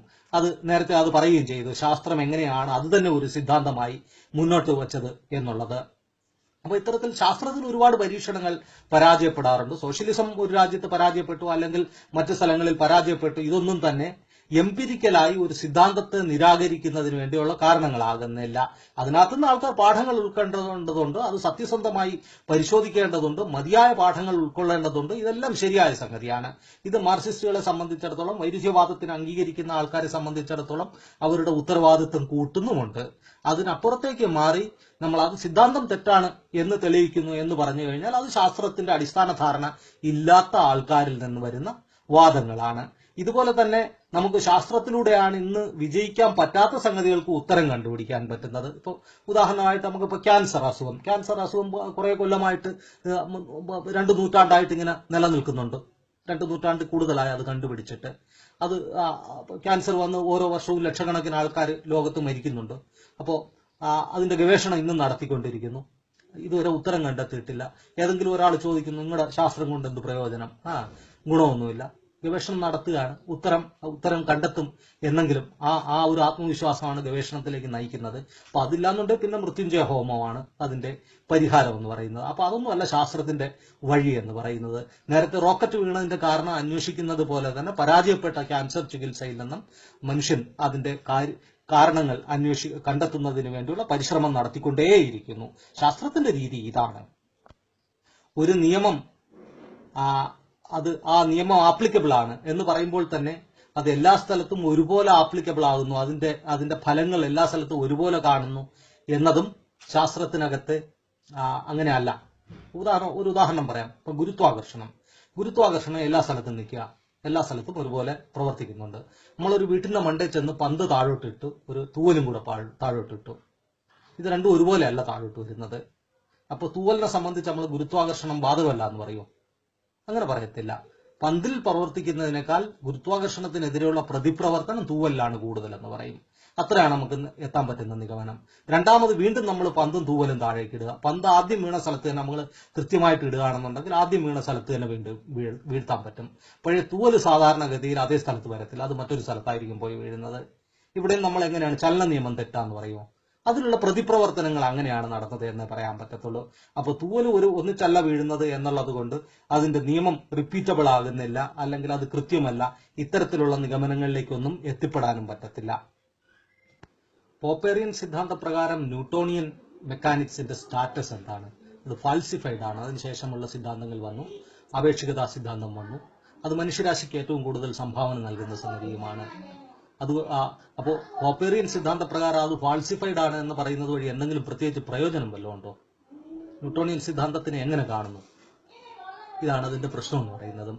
ഇങ്ങനെ കാണുന്നത് വഴി അത് സഞ്ചിതമായ അറിവിന്റെ ഒരു ഭാഗമല്ലാതായി മാറുന്നു. നമുക്ക് ഡാർവിനിസത്തിനെ പറ്റിയുള്ള പോപ്പറുടെ സമീപനവും ഒന്നുകൂടി പരിശോധിക്കാം. കാരണം ഡാർവിനെ സംബന്ധിച്ചിടത്തോളം നേരത്തെ പറഞ്ഞു, ഡാർവിൻ എല്ലാ കാലത്തും യുക്തിവാദികളുടെ ഏറ്റവും പ്രധാനപ്പെട്ട ആചാര്യന്മാരിൽ ഒരാളാണ്. ആ അർത്ഥത്തിൽ പറയുമ്പോഴത്തേക്ക്, അല്ലെങ്കിൽ ഒരു ആധാരശീലയാണ്. കാരണം സൃഷ്ടിക്ക് ദൈവം വേണ്ടെന്ന് സ്ഥാപിച്ചുകൊണ്ട് ശാസ്ത്രമണ്ഡലത്തിൽ നിന്നും ദൈവത്തിനെ ഒഴിവാക്കിയത് ആ അർത്ഥത്തിൽ ഡാർവിനാണ്. പക്ഷേ 1978 വരെ കാൾ പോപ്പറിന് ഡാർവിനെ അംഗീകരിക്കാൻ സാധിച്ചില്ല. അത് കഴിഞ്ഞ് സമ്മർദ്ദത്തിന്റെ പശ്ചാത്തലത്തിൽ, കാരണം അപ്പോഴത്തേക്ക് പള്ളിയിലച്ചന്മാരും ഒക്കെ ഡാർവിനെ അംഗീകരിച്ചു കഴിഞ്ഞിരുന്നു. പിന്നെ പോപ്പർ അംഗീകരിക്കാതിരുന്നിട്ട് കാര്യമൊന്നുമില്ല. അപ്പൊ അത്തരം ഒരു സാഹചര്യത്തിലാണ് കാൾ പോപ്പർ ഡാർവിനെ അംഗീകരിക്കുന്നത്. കാരണം കാൾ പോപ്പറുടെ ധാരണയാണ്, അദ്ദേഹം കറേജിയസ് ആയിരുന്നു, ഡാർവിനെ അംഗീകരിച്ചിരുന്നില്ല. പക്ഷെ കാൾ പോപ്പറുടെ ധാരണ പ്രകാരം ഡാർവിനിസത്തിന് ചില കുഴപ്പങ്ങളുണ്ട്. ഞാൻ കാൾ പോപ്പറിൽ നിന്ന് വായിക്കാം 1-2 സ്റ്റേറ്റ്മെന്റുകൾ. ഇത് വായിക്കുന്നത് Karl Popper, Darwinism as a Metaphysical Research Program, cited in Michael Ruse, Philosophy After Darwin, Classic and Contemporary Readings, Princeton University Press, 2009. ആ പുസ്തകത്തിൽ നിന്നാണ്. I have come to the conclusion that Darwinism is not a testable scientific theory, but a metaphysical research program, a possible framework for testable scientific theories, page 167. I do not think that Darwinism can explain the origin of life. I think it quite possible that life is so extremely improbably that nothing can explain why it originated. For statistical explanation must operate in the last instance with very high probabilities. But if our high probabilities are merely low probabilities which have become high because of immensity of the available time, then we must not forget that in this way it is possible to explain almost everything. Even so, we have little enough reason to conjecture that any explanation of this sort is applicable to the origin of life. But this does not affect the view of Darwinism as a situational logic. One's life and its framework are assumed to constitute our situation. I think that there is more to say for Darwinism than that it is just one metaphysical research program among others. Indeed, its close resemblance to situational logic may account for its great success, in spite of the most tautological character inherent in Darwinian formulation of it, and for the fact that so far no serious competitor has come forward. Page 168. അപ്പോൾ ഇതാണ് ഡാർവിനെ പറ്റിയുള്ള situational ലോജിക്കാണ്. ഇതാണ് ഡാർവിനെ പറ്റിയുള്ള call popper വയസ്സാം കാലത്ത് വരെ മുന്നോട്ട് വച്ചിരുന്ന നിലപാട് എന്ന് പറയുന്നത്. ജീവിവർഗങ്ങൾ പല കാലങ്ങളിൽ ഉരുത്തിരിഞ്ഞു വന്നതിന് തെളിവുകളുണ്ട്. അത് നമുക്ക് ഫോസിൽ തെളിവുകൾ നോക്കിക്കഴിഞ്ഞാൽ അതിന്റെ ലെയർ അനുസരിച്ച് വളരെ കൃത്യമായി കിട്ടുന്നു. അപ്പൊ അതിനകത്ത് എങ്ങും തർക്കിക്കാൻ പറ്റത്തില്ല. പക്ഷേ ഡാർവിനിസത്തിന്റെ മറ്റൊരു അവിഭാജ്യമായ ഘടകമാണ് പ്രകൃതി നിർദ്ധാരണ സിദ്ധാന്തം, natural selection, theory of natural selection. പോപ്പറുടെ സിദ്ധാന്തപ്രകാരം അത് അന്ന് തെളിയിക്കാൻ പറ്റുമായിരുന്നില്ല. അത് മനുഷ്യൻ ഉണ്ടായത് കുരങ്ങനിൽ നിന്നാണോ അല്ലയോ, ഇതൊക്കെ തർക്ക വിഷയമാണ്. അതുപോട്ടെ. പക്ഷെ പ്രകൃതി നിർദ്ധാരണമാണെങ്കിൽ അത് പോപ്പറുടെ സിദ്ധാന്തപ്രകാരം അത് വീണ്ടും ഇനി കുരങ്ങനിൽ നിന്ന് മനുഷ്യനുണ്ടാകുന്ന അല്ലെങ്കിൽ മറ്റേതെങ്കിലും പൊതുപൂർവികനിൽ നിന്ന് മനുഷ്യനുണ്ടാകുന്നത് കണ്ടാലേ പറ്റത്തുള്ളൂ. അതിനുള്ള സ്കോപ്പ് ഒന്നുമില്ല. ഇതിന്റെ ഏറ്റവും രസകരമായ സംഭവം എന്ന് പറയുന്നത് 1982 ഈ വിഷയം കോടതിയുടെ മുമ്പാകെ വന്നു. അമേരിക്കയിലെ മേരിലാൻഡ് സ്റ്റേറ്റിലെ ഈക്വൽ ടൈം ലാ എന്ന് പറയുന്ന ഒരു നിയമം അവിടെ മുന്നോട്ട് വയ്ക്കപ്പെട്ടു. അത് വളരെ വലിയ വാദങ്ങൾക്ക് ശേഷം പാസ്സാക്കപ്പെടുകയും ചെയ്തു. അപ്പോ അതിനകത്ത് വന്ന സംഗതി എന്ന് പറഞ്ഞാൽ ഡാർവിനിസം ശരിയാണോ തെറ്റാണോ, അത് ശാസ്ത്രീയമാണോ അല്ലയോ, ഈ വിഷയമാണ് കോടതിയുടെ മുമ്പ് വരുന്നത്. അപ്പൊ കടുത്ത ക്രിസ്തീയ വിശ്വാസികളെല്ലാം കൂടെ അതിനെതിരെ സംഘടിച്ചു. അവർ പറഞ്ഞു അല്ല, ഇന്റലിജന്റ് ക്രിയേഷൻ ആണ്. അപ്പൊ ഇങ്ങനെ നമുക്ക് ഫോസിൽ ലെയറുകളിൽ നിന്ന് ജീവിവർഗങ്ങളുടെ ഫോസിലുകളൊക്കെ കിട്ടുന്നുണ്ട്. അപ്പൊ അതെല്ലാം കൃത്യമായി ഇങ്ങനെ ഈ പീരീഡുകളിലാണ് ഉണ്ടായത് എന്നുള്ളത് തെളിവുണ്ട്. അതിനവരാരും നിഷേധിച്ചില്ല. പക്ഷെ അവർ പറയുന്നത് ദൈവത്തിന്റെ ആദ്യത്തെ ഒരു നിശ്ചയം അനുസരിച്ച് വളരെ കൃത്യമായ സമയത്ത് ആദ്യമേ തന്നെ ആ ഇന്റലിജൻസിനനുസരിച്ച് സമയം നിശ്ചയിച്ചിരുന്നു. അതനുസരിച്ച് ഇങ്ങനെ കൃത്യമായ ഇടവേളകളിൽ സൃഷ്ടി നടത്തി എന്നുള്ളതാണ്. കോടതി ഇതെല്ലാം പരിശോധിക്കുന്നത് ഇദ്ദേഹത്തിന്റെ പോപ്പറുടെ ഫാൾസിഫയബിലിറ്റി വെച്ചുകൊണ്ടാണ്. ഫാൾസിഫയബിലിറ്റി വയ്ക്കുമ്പോൾ നാച്ചുറൽ സെലക്ഷന് തെളിവില്ല എന്നുള്ളത് കൊണ്ട് കോടതി ഇതിനെ രണ്ടിനെയും, അതായത് ഇന്റലിജന്റ് ക്രിയേഷനെയും ഡാർവിനിസത്തിനെയും രണ്ട് അശാസ്ത്രീയ സിദ്ധാന്തങ്ങൾ എന്നുള്ള നിലയിൽ അംഗീകരിച്ചു. ഇതിന് രണ്ടിനെയും പഠിപ്പിക്കുക അല്ലെങ്കിൽ രണ്ടിനെയും പഠിപ്പിക്കേണ്ട എന്നുള്ള നിർദ്ദേശവും നൽകി. കാരണം ഇത് രണ്ടും അശാസ്ത്രീയ സിദ്ധാന്തങ്ങളാണ്, രണ്ടിനും തെളിവില്ല. അപ്പോ ഇത്തരത്തിൽ പോപ്പറുടെ ലോജിക്ക് വെച്ചുകൊണ്ട് ഡാർവിനിസം ഒരു യൂണിവേഴ്സിറ്റിയിൽ പഠിപ്പിക്കുന്നതിന് തന്നെ ഒരു സ്റ്റേറ്റിൽ, മെരിലാൻഡ് സ്റ്റേറ്റിൽ അത് പഠിപ്പിക്കുന്നതിനെ പറ്റി നിഷേധിക്കുന്നതിന് ഡാർവിനിസത്തിന് സാധിച്ചു എന്നുള്ളതാണ്. അപ്പൊ അമേരിക്കയിൽ ഡാർവിനിസത്തിന് നേരെ വരുന്ന ഈ നിയന്ത്രണം മുഴുവൻ പോപ്പറുമായി ബന്ധപ്പെട്ടാണ് വരുന്നത്, പോപ്പറുടെ തിയറിയുമായി ബന്ധപ്പെട്ടാണ് വരുന്നത്. അപ്പൊ ഇത്തരത്തിലാണ്. അപ്പൊ ഡാർവിനിസത്തിന്റെ കാര്യം പറഞ്ഞു, ന്യൂട്ടോണിയൻ ഫിസിക്സിന്റെ കാര്യം പറഞ്ഞു.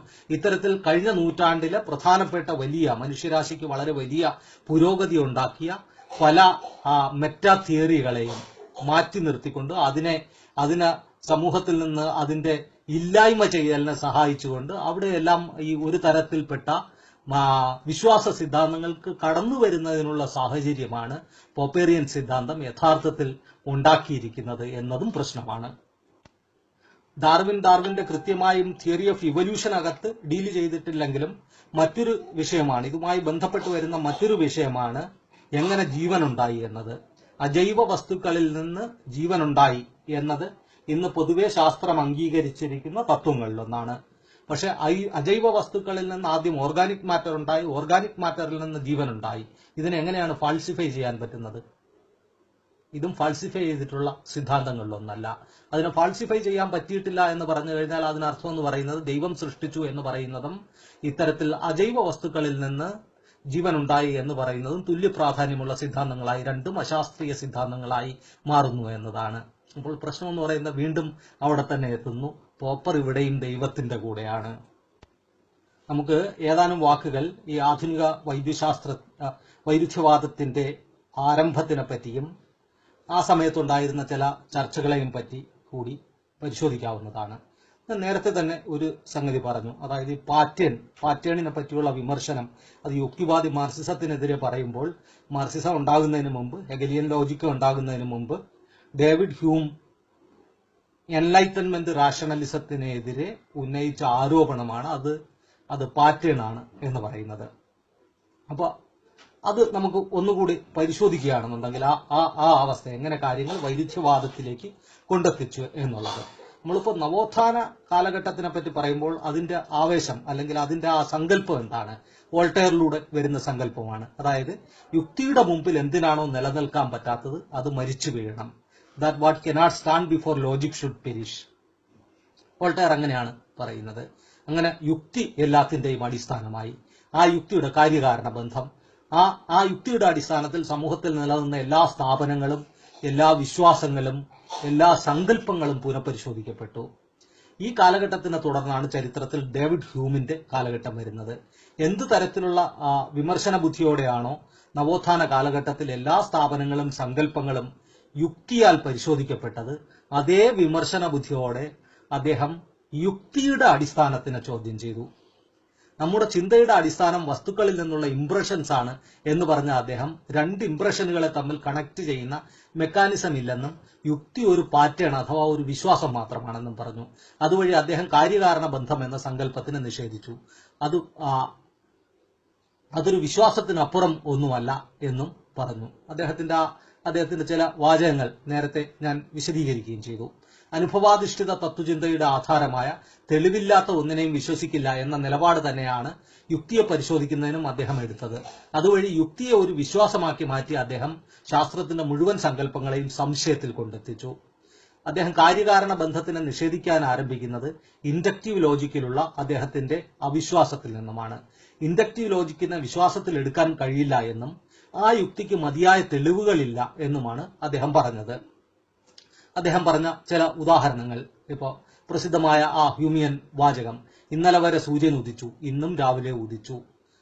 ഇതിനർത്ഥം നാളെയും ഉദിക്കുമെന്നല്ല, അത് നമ്മൾ ഇന്നുവരെയുള്ള സംഗതികളിൽ നിന്നും ഒരു വിശ്വാസം ഉണ്ടാക്കിയെടുത്തതാണ്. അതിനപ്പുറത്തേക്ക് ഇന്നുവരെ ഉദിച്ചു എന്നുള്ളത് നാളെ സൂര്യൻ ഉദിക്കും എന്നതിന് തെളിവല്ല. കൈകൊട്ടുന്നതിനെ പറ്റി അത് ഉദാഹരണം പറഞ്ഞു. കൈകൊട്ടുന്നു, ശബ്ദമുണ്ടാകുന്നു, പക്ഷെ ഇത് തമ്മിൽ കണക്ട് ചെയ്യുന്ന നമുക്ക് തെളിവൊന്നുമില്ല. ഇത്തരത്തിൽ അദ്ദേഹം കാര്യങ്ങളെ അവതരിപ്പിച്ചു. ഇതിനപ്പുറത്തേക്ക് പോകുമ്പോഴത്തേക്ക് ഇതിന് വേറെയുമൊക്കെ റീഡിങ്ങുകളുണ്ട്. ഇപ്പൊ യുക്തിവാദി പറയുകയാണെന്നുണ്ടെങ്കിൽ ദൈവം എവിടെയെന്ന് യുക്തിവാദി ചോദിക്കും. ഭൂമിയിൽ ദൈവമില്ല, ശാസ്ത്രം അംഗീകരിക്കപ്പെടുന്ന ഏരിയകളിൽ ദൈവമില്ല, പക്ഷെ ദൈവം വ്യാഴത്തിലില്ല എന്നങ്ങനെ പറയും. അല്ലെങ്കിൽ അതിനപ്പുറം സൂര്യനിലില്ല എന്നങ്ങനെ പറയും. അതിനപ്പുറത്തുള്ള ഒരു സ്ഥാനത്ത് ഇല്ല എന്നങ്ങനെ പറയും. ഹ്യൂമിയൻ രീതി അനുസരിച്ചാണെന്നുണ്ടെങ്കിൽ ദൈവം ഇവിടെയില്ല എന്നുള്ളത് കൊണ്ട് നമ്മളൊരു വിശ്വാസത്തിലെത്തുന്നു. ചൊവ്വയിലും ദൈവമില്ല, വ്യാഴത്തിലുമില്ല, സൂര്യനിലുമില്ല, സൗരയൂഥത്തിന് അപ്പുറമില്ല എന്ന്. ഇതൊരു വിശ്വാസത്തിനപ്പുറം മാത്രമൊന്നുമല്ല എന്ന ഹ്യൂമിയൻ പൊസിഷനിലേക്ക് നമുക്ക് എത്തേണ്ടി വരും. ഇത് ഹ്യൂമിന്റെ വാദങ്ങൾ അംഗീകരിക്കുകയാണെങ്കിൽ.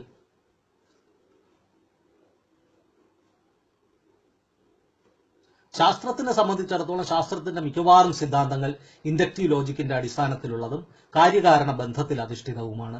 ആ അടിസ്ഥാന സങ്കല്പങ്ങളിൽ ഇത് സംശയങ്ങൾ ഉണ്ടാക്കി. ആധുനിക ശാസ്ത്രത്തിന്റെ വളർച്ച അതോടുകൂടി ഒരു പ്രത്യേക തരത്തിൽ മുരടിക്കലിലേക്ക് പോവുകയും ചെയ്തു. അപ്പൊ ഇതിനെ ഫൈറ്റ് ചെയ്യുക എന്ന് പറയുന്ന അന്നത്തെ തത്വചിന്തയുടെ ഒരു ആവശ്യകതയായി മാറുകയും ചെയ്തു. അപ്പൊ പിന്നെ അവിടുന്ന് ഹ്യൂമിസത്തിന്റെ ഈ സ്കെപ്റ്റിസിസത്തിനെ ഫൈറ്റ് ചെയ്യുക എന്ന് പറയുന്ന തത്വചിന്തയിലെ ഒരു പ്രധാന ട്രെൻഡായി, പ്രവണതയായി മാറി. നിരവധി ആളുകൾ അതിനകത്ത് സംഭാവന ചെയ്തിട്ടുമുണ്ട്. നമ്മുടെ കാൾ പോപ്പറുടെ അവസ്ഥ നോക്കുകയാണെന്നുണ്ടെങ്കിൽ കാൾ പോപ്പർ ഹ്യൂമിന്റെ ഈ വാദത്തിനെ പിൻപറ്റുന്ന ആളാണ്. കാൾ പോപ്പറുടെ എല്ലാ പിൽക്കാല കണ്ടുപിടുത്തങ്ങളും അല്ലെങ്കിൽ വിശദീകരണങ്ങളിലും പോകുന്നത് ഹ്യൂമിന്റെ ഈ ഇൻഡക്റ്റീവ് ലോജിക്കിലുള്ള അവിശ്വാസത്തിനെ അപ്ഹോൾഡ് ചെയ്തുകൊണ്ടാണ്. ഇൻഡക്റ്റീവ് ലോജിക്കിലുള്ള അവിശ്വാസത്തിനെ അപ്ഹോൾഡ് ചെയ്യുമ്പോൾ ഉണ്ടാകുന്ന പ്രശ്നം എന്ന് പറയുന്നത് നേരത്തെ പറഞ്ഞ ഹ്യൂമിയൻ തിയറിയിൽ നിന്ന് വരുന്ന ഭൂമിയിൽ ദൈവമില്ല, പക്ഷെ വ്യാഴത്തിലില്ല എന്നുള്ളത് തെളിയിക്കാനാകില്ല. അപ്പൊ അതുകൊണ്ട് വ്യാഴത്തിൽ ദൈവം ഉണ്ടോ ഇല്ലയോ എന്നുള്ളത് നമ്മൾ ചർച്ച ചെയ്യാൻ പാടില്ല. ഉണ്ടാകാം, ഇല്ലാതിരിക്കുകയും ചെയ്യാം. ഇങ്ങനെ ഒരു പൊസിഷനിലേ എത്താൻ പറ്റത്തുള്ളൂ. കാരണം വൈരുദ്ധ്യവാദം അദ്ദേഹം അംഗീകരിക്കുന്നില്ല. ഇതാണ് ഇദ്ദേഹത്തിന്റെ പ്രശ്നം. യുക്തിവാദി അദ്ദേഹത്തിന് ആചാര്യനുമാക്കി. അത് പോട്ടെ. അപ്പോ എന്തായാലും ശരി. അപ്പോ ഹ്യൂമിന്റെ ഈ വാദങ്ങൾ വന്നതിന് ശേഷം ഈ ഒരു തരത്തിൽ നിന്ന് ഹ്യൂമിസത്തിനെ പരാജയപ്പെടുത്തുന്നതിന് വേണ്ടിയുള്ള പരിശ്രമം ആദ്യമായിട്ട് ആരംഭിക്കുന്നത് പ്രൈമറി ആയിട്ട് കാണ്ടിൽ നിന്നാണ്, ഇമ്മാനുവൽ കാണ്ടിൽ നിന്നാണ്. അപ്പോൾ ഇമ്മാനുവൽ കാണ്ട് ഒരു പ്രത്യേക രീതിയിലാണ് ആ പ്രശ്നം പരിഹരിക്കുന്നത്. അദ്ദേഹം ഒരു അതിർവരമ്പ് വരച്ചു. ഈ അതിർവരമ്പിന് അപ്പുറമുള്ളത് ദൈവത്തിന്റെ ഏരിയ, അതിർവരമ്പിന് ഇപ്പുറമുള്ളത് ശാസ്ത്രത്തിന്റെ ഏരിയ. അപ്പൊ അദ്ദേഹം നെബുലാർ ഹൈപ്പോത്തിസിസ് വെച്ചു, മറ്റു പല ശാസ്ത്രീയ കണ്ടുപിടുത്തങ്ങൾ തന്നെ അദ്ദേഹം വെച്ചു. ഇതുവഴി അദ്ദേഹം എന്താ ചെയ്തതെന്ന് ചോദിച്ചാൽ ശാസ്ത്രത്തിന്റെ മേഖലയിൽ ദൈവം കളിക്കണ്ട എന്ന് പറഞ്ഞു, ദൈവത്തിന്റെ മേഖലയിൽ ശാസ്ത്രവും കളിക്കണ്ട എന്ന് പറഞ്ഞു. മൊറാലിറ്റിയുടെ മേഖലയിൽ, എത്തിക്സിന്റെ മേഖലയിലൊക്കെ മതപരമായ സംഗതികൾക്കാണ് കാര്യം എന്ന് ഇമ്മാനുവൽ കാണ്ട് സിദ്ധാന്തിക്കുകയും ചെയ്തു. പക്ഷെ ഈ ഇമ്മാനുവൽ കാണ്ട് പക്ഷെ ശാസ്ത്രത്തിന് എന്നാലും വലിയൊരു കോൺട്രിബ്യൂഷനാണ് ചെയ്തത്. കാരണം ഹ്യൂമിസത്തിന്റെ സ്വാധീനത്തിൽ നിന്ന്, ഹ്യൂമിയൻ സ്കെപ്റ്റിസിസത്തിന്റെ സ്വാധീനത്തിൽ നിന്ന് വീണ്ടും മുന്നോട്ട് പോകുന്നതിന് ശാസ്ത്രത്തിന് വളരെ സുശക്തമായ ഒരു അടിസ്ഥാനം ഇട്ടു. ഒരു വശത്തു നിന്ന് നോക്കുമ്പോൾ അദ്ദേഹത്തിനകത്ത് തന്നെ നമുക്ക് ഈ വൈരുദ്ധ്യവാദം ഒരു പ്രത്യേക തരത്തിൽ രൂപമെടുക്കുന്നത് കാണാം. അതിന്റെ റൂഡിമെന്ററി ഫോമിൽ ക്രിട്ടിക് ഓഫ് പ്യൂർ റീസൺ എന്ന് പറയുന്ന അദ്ദേഹത്തിന്റെ ഒരു പുസ്തകമുണ്ട്. അതിനകത്ത് ഒരു ചാപ്റ്ററിനകത്ത് അദ്ദേഹം ഈ ആന്റിനോമീസ് എന്ന് പറയുന്ന സങ്കല്പം അതിന്റെ റൂഡിമെന്ററി ഫോമിൽ വൈരുദ്ധ്യവാദത്തിന്റെ റൂഡിമെന്റ് ആണ് നമുക്ക് പറയാവുന്നതാണ്. ആ അർത്ഥത്തിൽ അത് വിശദീകരിക്കുന്നുണ്ട്. ഈ കാര്യകാരണ ബന്ധത്തിനെ ഇമ്മാനുവൽ കാന്റ് മനുഷ്യ മനസ്സിന്റെ ഉള്ളിലെ ഒരു പ്രത്യേകതയായിട്ടാണ് കണക്കാക്കുന്നത്. നമ്മളൊരു കൺസെപ്റ്റിന്റെ അടിസ്ഥാനത്തിൽ വസ്തുക്കളെ നോക്കുന്നു എന്നും ആ കൺസെപ്റ്റാണ് അവ തമ്മിലുള്ള ബന്ധത്തിനെ നിശ്ചയിക്കുന്നത് എന്നുമാണ്. അപ്പോൾ ആ അർത്ഥത്തിൽ അത് ആശയവാദപരമാണ്. വസ്തുക്കളെ അദ്ദേഹം തിങ് ഇൻ ഇറ്റ് സെൽഫ് എന്നാണ് വിളിക്കുന്നത്. അതിന്റെ ഉള്ളിൽ എന്താണെന്നുള്ളത് മനസ്സിലാക്കാൻ പറ്റുന്നില്ല എന്നും അദ്ദേഹം പറയുന്നു. പക്ഷെ അതുണ്ടാക്കുന്ന സെൻസേഷനുകൾ മനസ്സിലാക്കാവുന്നതാണ്. ഇത്തരത്തിൽ ഇമ്മാനുവൽ കാന്റ് കൃത്യമായി ലോകത്തിന് രണ്ടായി വിഭജിച്ചു. ഇത് പറയുമ്പോഴും നമ്മൾ ഓർക്കുക, ശാസ്ത്രത്തിന്റെ ശക്തമായ അടിസ്ഥാനം ഇട്ടു എന്നുള്ളത് കൊണ്ട് ചരിത്രകാരനായ വിൽഡൂറന്റ് പറയുന്നതനുസരിച്ച് ആസ്ട്രിയയിലെ പട്ടികൾക്കെല്ലാം ഇമ്മാനുവൽ കാന്റ് എന്ന് പേരിട്ടുകൊണ്ടാണ് മതപുരോഹിതന്മാർ അദ്ദേഹത്തിനെതിരെ പ്രതികരിച്ചത്. ഇത് നമ്മൾ മറന്നുപോകാൻ പാടില്ല. അപ്പൊ ആ അർത്ഥത്തിൽ അദ്ദേഹം വലിയൊരു സംഭാവന ചെയ്യുകയും ചെയ്തു. എന്തായാലും ശരി, അദ്ദേഹം ലോകത്തിനെ രണ്ടായി വിഭജിച്ചു. ദൈവത്തിന്റെ ലോകവും മനുഷ്യന്റെ ശാസ്ത്രത്തിന്റെ ലോകവും. ശാസ്ത്രത്തിന്റെ ലോകത്തിൽ മനുഷ്യന് പ്രസക്തിയില്ല, ശാസ്ത്രത്തിന്റെ ലോകത്തിൽ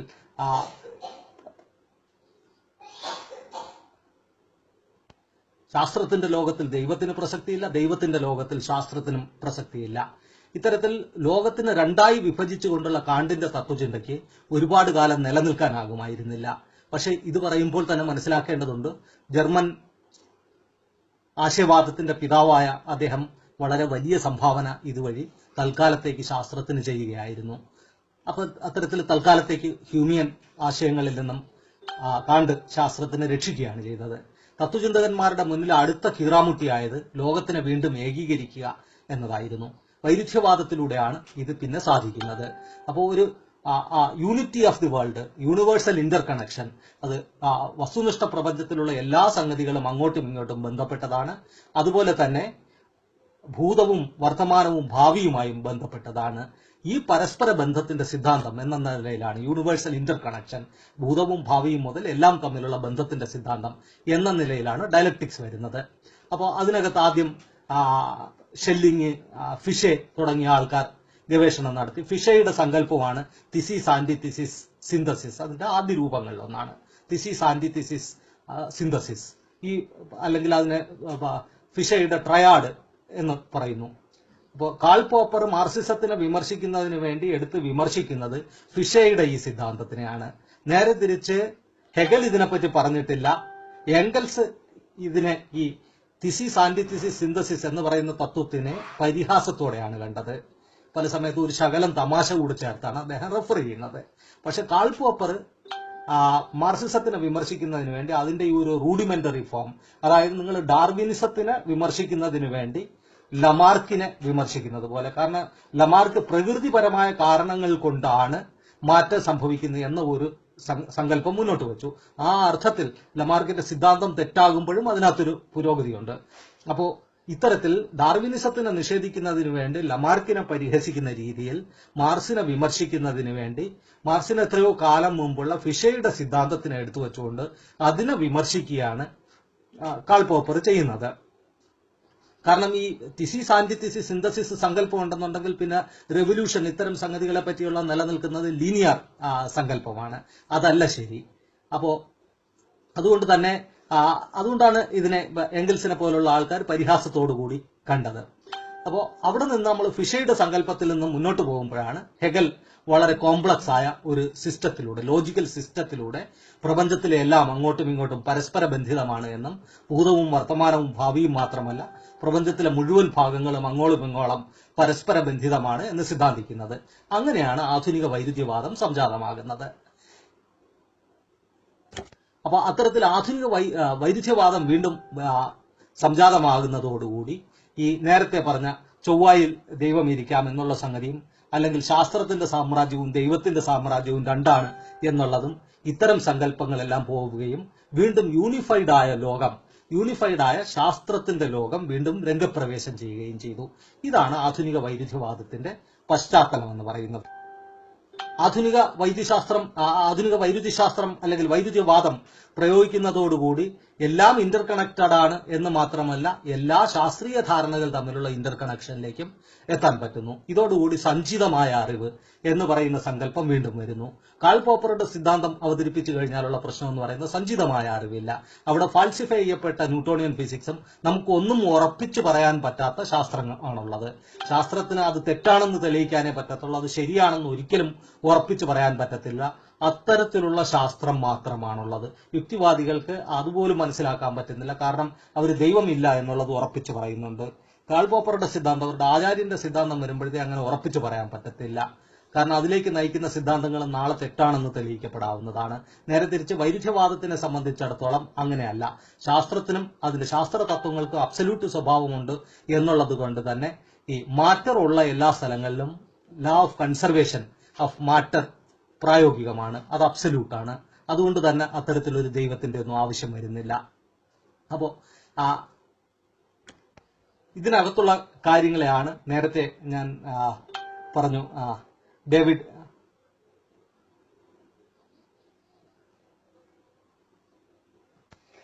സ്റ്റൗ അദ്ദേഹത്തിന്റെ ഒരു ലഘുലേഖയിൽ വളരെ രസകരമായി വിശദീകരിക്കുന്നത്, അതായത് സഞ്ചിതമായ അറിവ്, ശാസ്ത്രത്തിന്റെ കഴിഞ്ഞ 500 കൊല്ലം കൊണ്ട് സൃഷ്ടിക്കപ്പെട്ട സഞ്ചിതമായ അറിവ്, ആ അറിവിനെ നിരാകരിക്കുന്ന ശാസ്ത്രത്തിന്റെ തത്വചിന്തകർ, പച്ച മലയാളത്തിൽ മറ്റൊരിടത്ത് പറഞ്ഞാൽ അത് യുക്തിഹീനർ എന്ന് പറയേണ്ട സ്ഥലത്ത് അവരുടെ പ്രത്യേക രീതിയിലുള്ള പ്രചരണവും മറ്റു ചില കാരണങ്ങളും കൊണ്ട് അവർക്ക് ശാസ്ത്രത്തിന്റെ തത്വചിന്തകരായി മാറാൻ സാധിച്ചു.